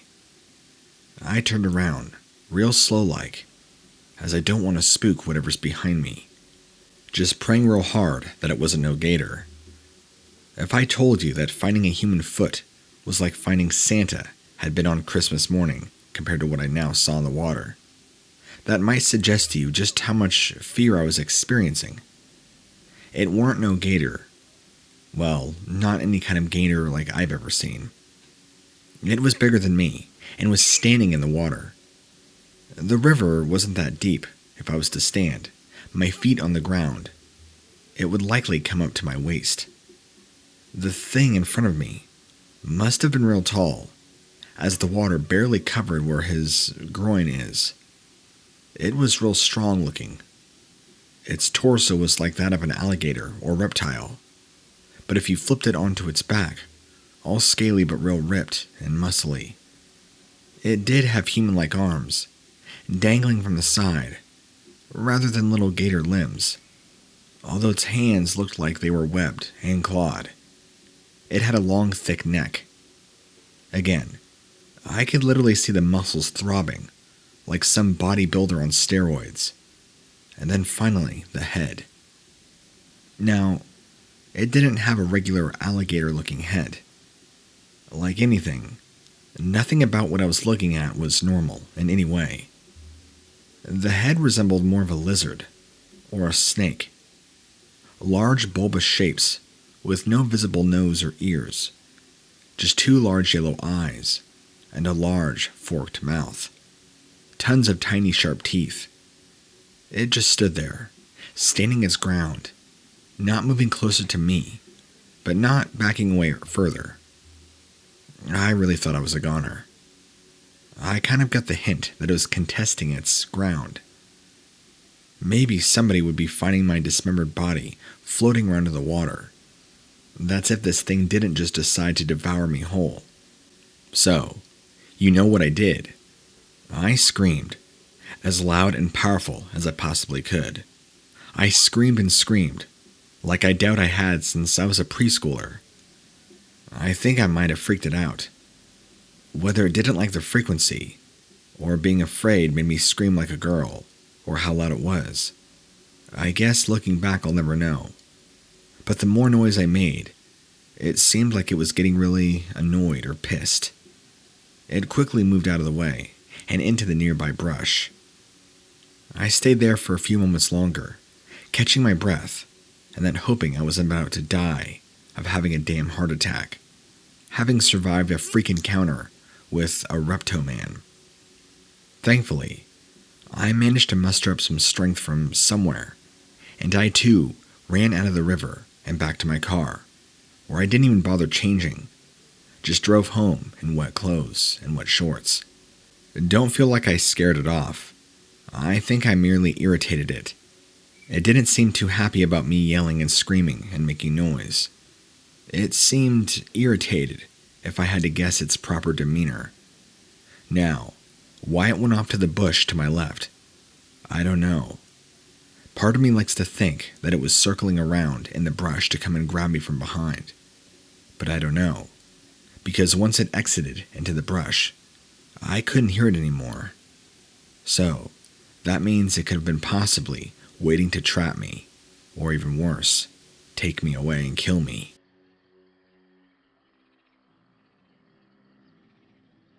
We were the first small town in our state to have a nuclear power plant constructed within the town limits.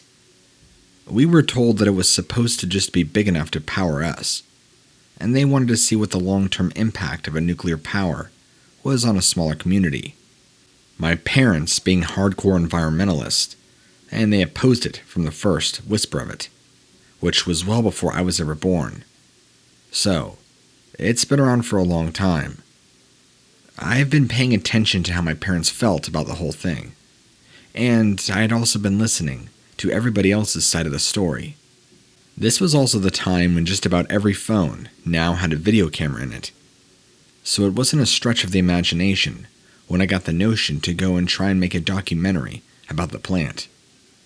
I didn't share my plans with my parents, because they would have forbidden me to go anywhere near that place, treating it like Chernobyl. I didn't want to be too obvious about what I was doing, so I took the shirt that I was planning on wearing, which was just a denim button-up shirt that had plenty of pockets on the front, and I modified one of the pockets so there would be an opening where the lens of the camera could see out. It wouldn't be a fully unobstructed vision, but it would be better than having the thing out in the open where everybody saw what I was up to. I didn't think anybody in that place was expecting a 17-year-old kid to just walk in and interview people. Everybody was looking at each other, as if this was their first time ever dealing with anybody outside.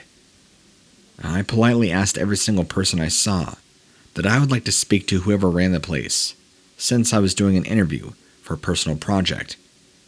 I held a notepad to draw my attention away from the camera, and just like that, the director of the entire facility was paged to come and see me. I remember him being pleasant enough, as far as first impressions go. He had invited me up to his office on the 4th story. He put me at ease and asked me how much he could help me. I told him what I was up to. It was a very pleasant exchange.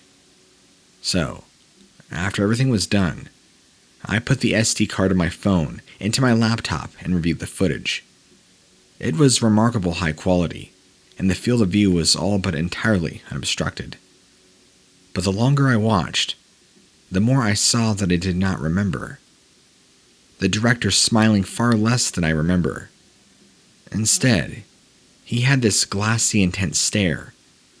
When he sat with me for his interview, his eyes transformed, like having long slit pupils, and his skin looking pale and slightly scaly in appearance, whispering something bizarre under his breath. After those mutterings, I wordlessly got up and marched at a slow pace outside the building on my way back home. There had never been an interview based on what I saw. After going through the footage, there was no actual interview at all. I just sat down with him, and he muttered at me. After studying the footage where he was saying those strange things under his breath, when his eyes transformed, I couldn't help but remark at how much he looked kind of like a snake or serpentine. He definitely resembled something that was cold-blooded. I don't know if what he did to me was hypnoticism or something else entirely, but I just know that it somehow created false memories in me while wiping on others. What's your take on this? And I'm curious what your listeners would think of this. Not to be presumptuous to think that you would actually broadcast my story, but if you do, I appreciate it. I'm sure there are others like me that have very similar experiences with possibly similar beings and would like to feel validated. Thank you for even taking the time to read this.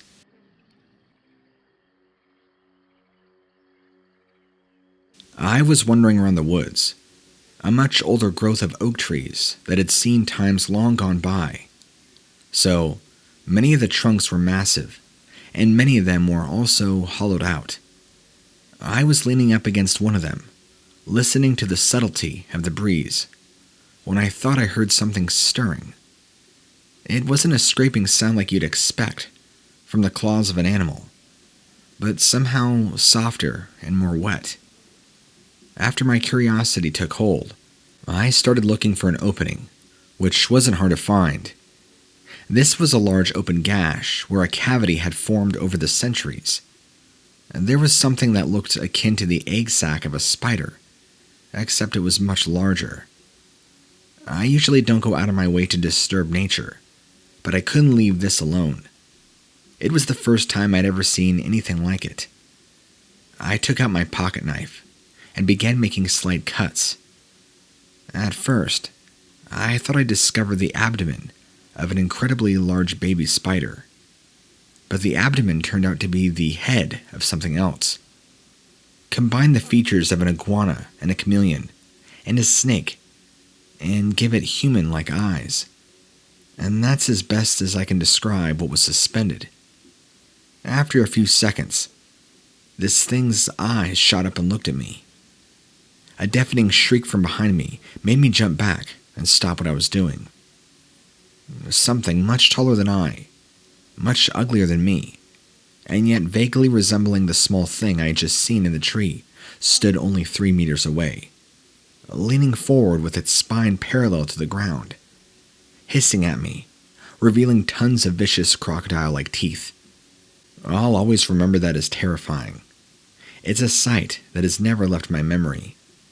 I immediately stepped away from the tree, and this creature, whatever it was, took the opportunity and lunged forward, doing what I believe bluff charged me. It had the ability to kill me, but chose not to for some reason. I took that as my cue to get the hell out of there, not even looking behind me in case this thing was coming after me. I paid it no more mind. Anyway, I wanted to send my encounter into you, in hopes that someone else has heard something similar, or maybe you have gotten other stories with a similar finding. I feel like mine's a little out there, but nonetheless, just as terrifying. I work for a local radio station as the night DJ. It suits me down to the ground, as I've always been a night owl, rather than a morning person. One of my favorite parts about the job, despite having done this now for well over 10 years, are the listener call-in sessions. Considering I broadcast through the night, when the vast majority of regular people are fast asleep, you'd be surprised by the steady growth we've seen, not only of listeners, but interaction too. Not just people who have forgotten to turn off their radio once they've fallen asleep. I guess with the number of people working shifts these days, it sort of makes sense. The call-ins, though, wow. We always talk about all kinds of stuff, but the thing that always gets me, the switchboard lit up, so to speak, is like when I ask about a spooky story. Who's got one? They range from rehash of old tales to weird and wonderful, every so often and downright terrifying.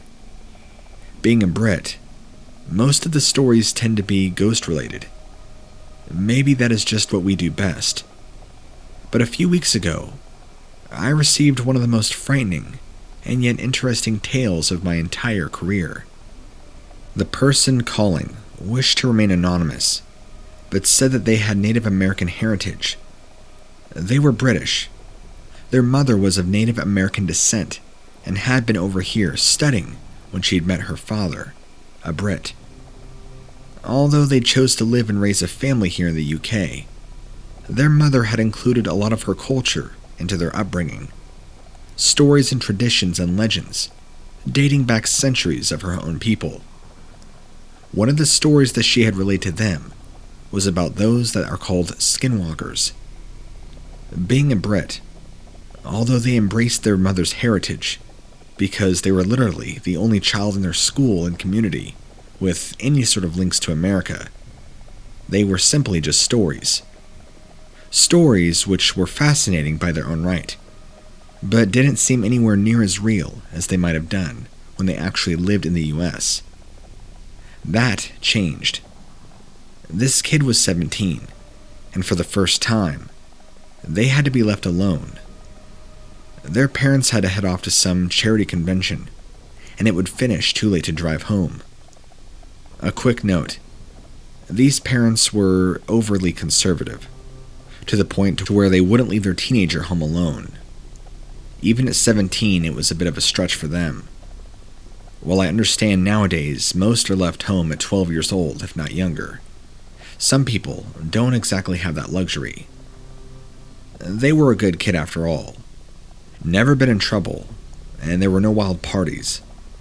They didn't have any friends around, or any booze to raid.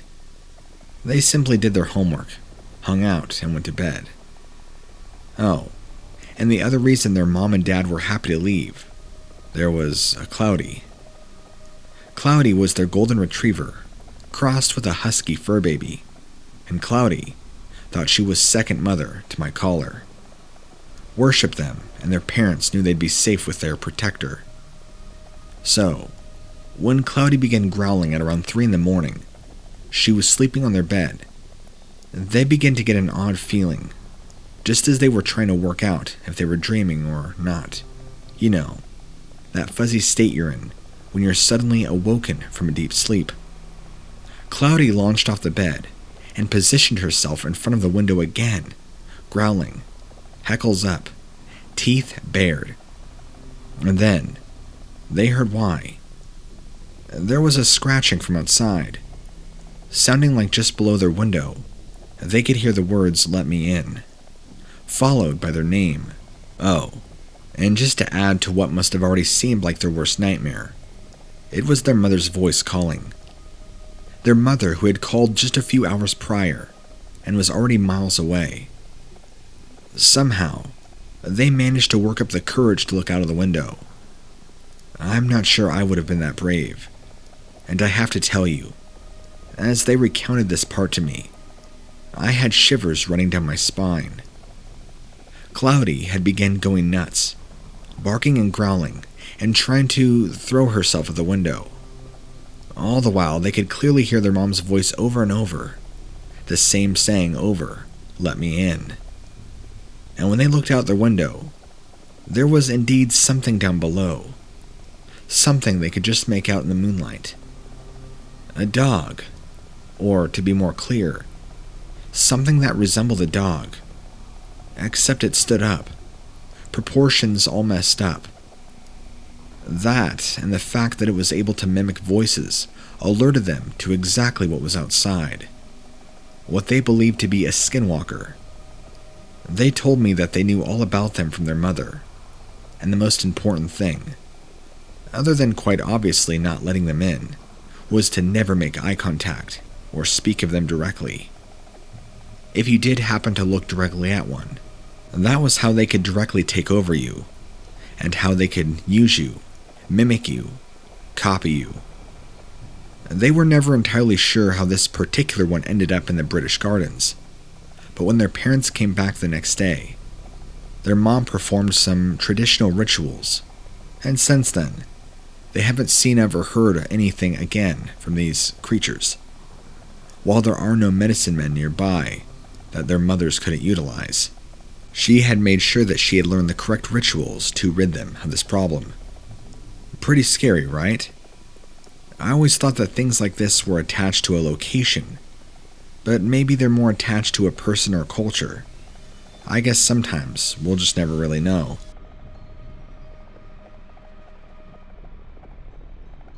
I live in part of the States where there are plenty of places that used to belong to the natives, and it's rife with stories and sightings of all sorts of things that their legends and traditions hold.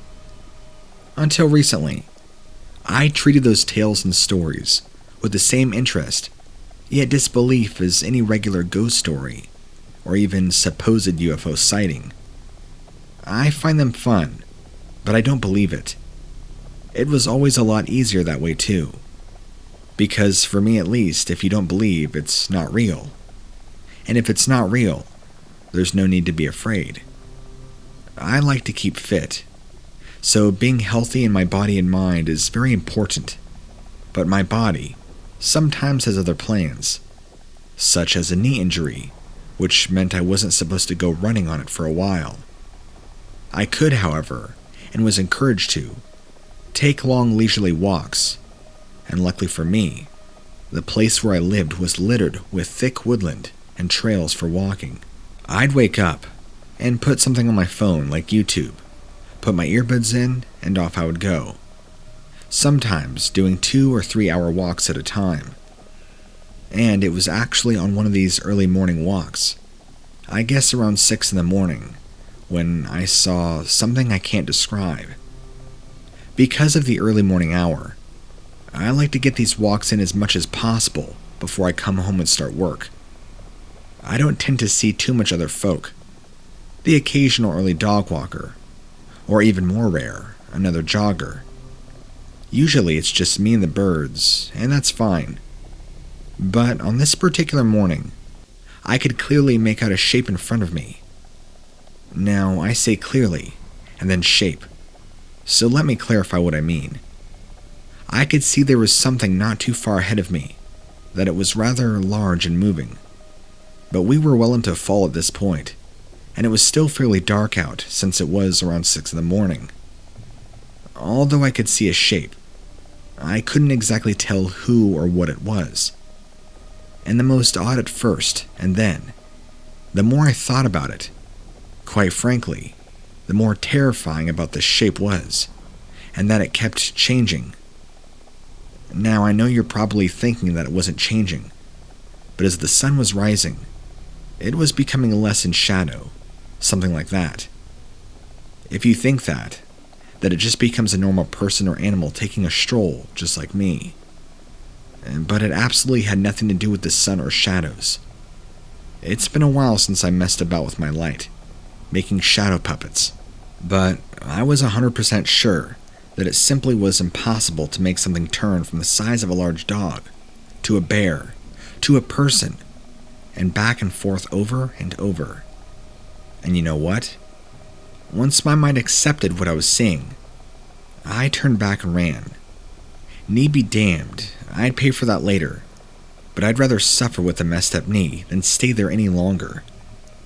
I honestly have no idea what that thing was doing there, but it just oozed evil and wrong, and I will not be going back on that particular trail again, even when my damn knee is better. And that's not the worst of it, because now, I can't stop thinking about what else might be out there. Did I see a skinwalker? Are skinwalkers real? And if they are real, what else is real? Does that mean everything in Legends is actually real?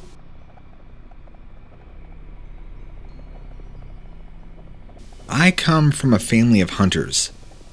My granddad says our ancestors were trappers back in the day, and we come from a long line of people who supposedly were just born for it. We've traveled all over the states to hunt different things, and have managed to tick most stuff off the list. But there was one creature that remained unticked off the list. And as surprising as it might be, doesn't mean it's not a hard animal to kill. An elk. Granddad hadn't managed one, and neither had Dad, and it was looking like his hunting days were at an end now, since his eyesight had gotten really bad, and even Mom had forbade him from using his gun, in case he shot himself. For whatever reason, my granddad and Dad only stuck to hunting bear and deer. Nothing really else. I mean, a few things here and there, but why they never tackled elk, I'm not so sure. It was up to me to tick elk off that list, and I had the perfect plan. I'd met with some like-minded friends, and we just so happened to have an old wooden lodge in the same spot of the woods where there were plenty of elk. After heading up there, going through a hell of a drive, I didn't tell anybody where I was going. I wanted it to be a surprise. Everything is as my buddy had said. I'd make myself comfortable when I got there, ready to head off very early the next morning. There was a light dusting of snow, but I was prepped for that, and had brought thick, warm outdoor clothing. Anybody who hunts know you have to layer up in order not to freeze your buns off. Waking up the next morning, full of adrenaline and determination, I was going to make sure our family got that thick bag of elk. I dressed warmly and off I went, crunching through the snow, and was so excited to see elk tracks. I got myself in position, and luckily, my buddy already had a makeshift hide up there. And then I saw it. An absolute beast. It was massive. Hell of a lot bigger than anything I was expecting. It was facing away from me, and for some reason, I had the shot but I didn't take it. Part of me wanted to look at it more, look at it in the eye, so if it couldn't see me, somehow, it would know who was the boss, who was always around. I waited, and then it turned. Now, I have killed many things. Obviously not elk, but other animals. My fingers should have just been ready to pull that trigger, no matter what. But I froze up. Whatever in God's name that thing was in front of me, it wasn't a regular elk. It was already unusually large, and this wasn't the first time seeing an elk in the wild. When it turned, I saw its face. It looked distorted. I don't know how to describe it, but wrong.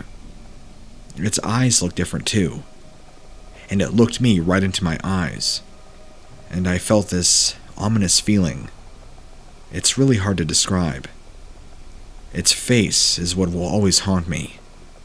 It made me just kind of want to walk off, and after that, I just gave up and left it be. I know there's really not much to my story, and that it might be kind of lame, but there's just something I can't quite put my finger on. I don't really believe in scary stories or Native American lore, but there was something different in these woods that day. Something I can't even begin to describe. Whatever it is, I feel like it shook my soul. Our grade school playground was very nice and isolated. The school itself was surrounded by around 7 or 8 acres of forest. It meant that the supervisors had to be extra vigilant to make sure no kids wandered off when they weren't supposed to. Me and my 2 other friends were known for giving the supervisors fits, because we loved to go right to the edge, right up against the tree line. I can remember they were always yelling at us. We never did actually go into the woods though. But I guess the average adult, whose job depended on keeping us out, it looked like they were going into the woods as soon as somebody turned their heads. Maybe it was the 3 of us that were the sole reason the school decided a chain link fence 40 feet in front of the tree line, all around the edges of the playground. It was a good thing they did, because soon after construction, a number of supervisors seemed to retire. The fence was actually the only thing corralling us.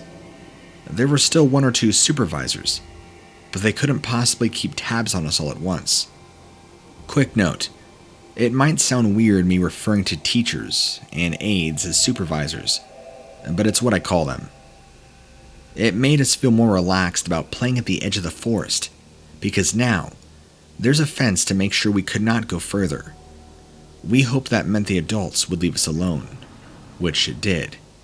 One recess, like any other, we were the only 3 in the back 40 of the playground. We were just being ourselves when a very strange, very unpleasant feeling came over us. I looked at my other friends, and their expressions announced that they were feeling the same thing. I wondered if it was something my parents had mentioned. I didn't understand how it worked. Food poisoning. But apparently, there's a chance that anything you ate could make you sick. And somehow, I knew that the strange shape on the other side of the fence was what was making all 3 of us feel funny. What I saw, it looked like a deer trying to be a person. It had shaggy skin that still had fur attached to it. It looked like it had been taken from a roadkill. This thing was standing on its hind legs and gently tapping the hooves of its forelegs together. A soft but hypnotic-like beat. I can vividly remember my instincts telling me to run, and I shouted to my other friends to do the same, only realizing seconds later that my shout was just a mere whisper. I looked behind me to see that one of my other friends must have heard me and taken advice. The other was still standing there, staring at this thing. I tried to yell back to him to follow us, but again, I had trouble raising my voice.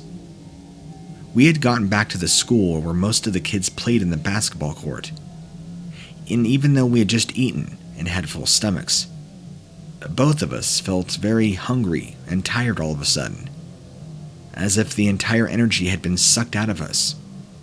It's like we had just spent a whole 15-16 hours awake, instantly. The notion actually occurred to me to go inside and ask if we could have a second lunch. I was going to voice my idea.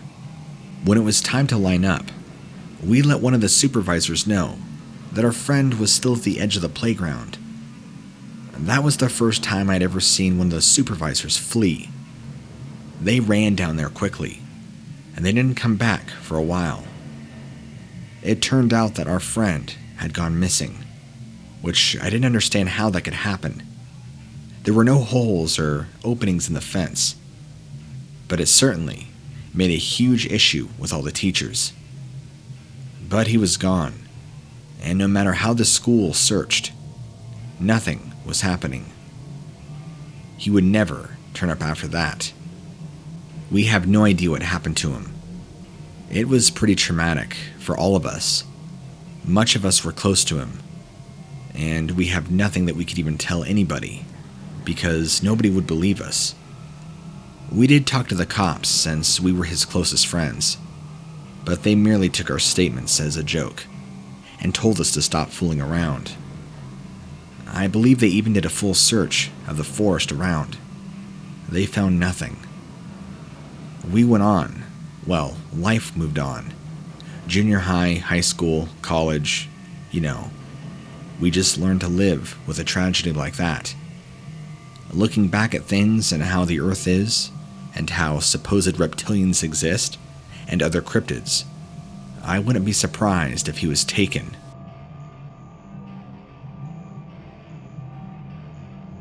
My brother and some of his buddies were out hunting one time, when they saw something they swear wasn't right. They claimed it was supernatural or something. They'd been hunting deer and had found some exciting tracks that they wanted to follow, although they couldn't quite make out what the footprints were. And there were 3 of them, all fairly experienced hunters in their own right. As they followed these tracks, they noticed that these were not only animal tracks, but bipedal humanoid tracks.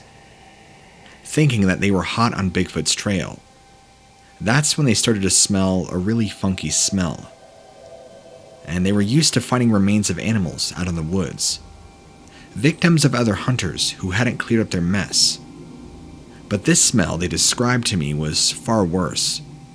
It was like death and rot, and all the worst things in the world that could have gone off at once. The one described it as garbage, like sitting out in the hot sun. One of his friends suggested they head back. No animal was worth this. They all kind of assumed at this point this was for sure Bigfoot. But my brother insisted that he wanted to kill himself a Bigfoot. He said he felt drawn to it, like it was pulling him. They heard some rustling ahead as the stench intensified. They drew back into the cover of some bushes as to not be seen and spooked. Then they saw this thing in person. The first thing he said they noticed was that this thing stood up tall, extremely tall. It did indeed have feet similar to a deer, with little cloven hooves at the end of its arms, where hands should have been, which would explain the tracks they were following. Even though this thing seemed to shapeshift almost, what they thought they were following was a Bigfoot, was indeed something else entirely. This wasn't a buck, nor was it a Bigfoot. It looked like some sort of weird mutation between the two. Its body, while looking humanoid, had a very different head and face. It almost seemed to even have small little spikes, kind of like antlers. All of them completely frozen, not exactly sure what they were seeing. My brother shot a bullet, and they all took off running, as it charged them like a barreling grizzly bear. They still have no idea what exactly it was and what they saw. My brother's only real regret was running away, and not staying to kill this thing and see it through.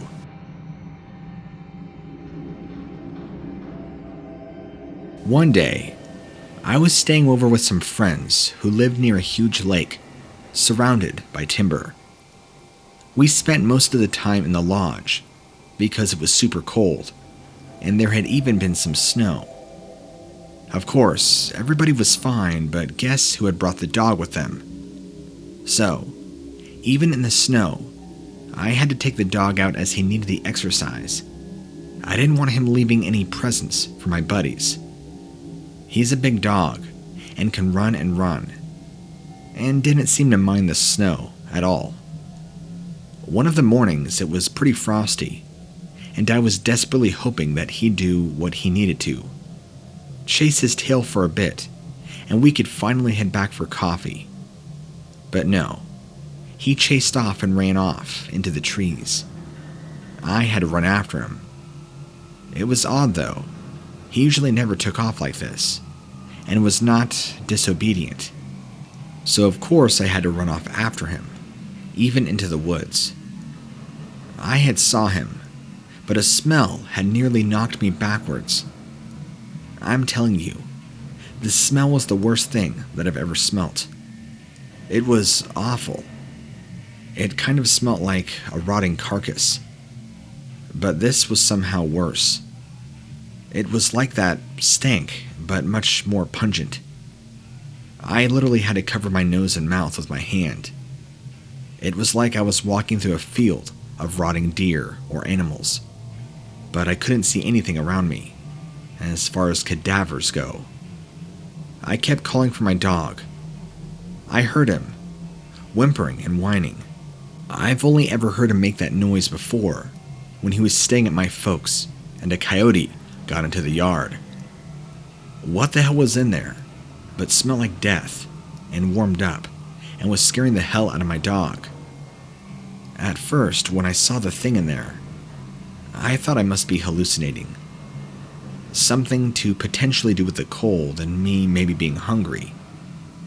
This creature stood looming over my dog, who by this point was cowering.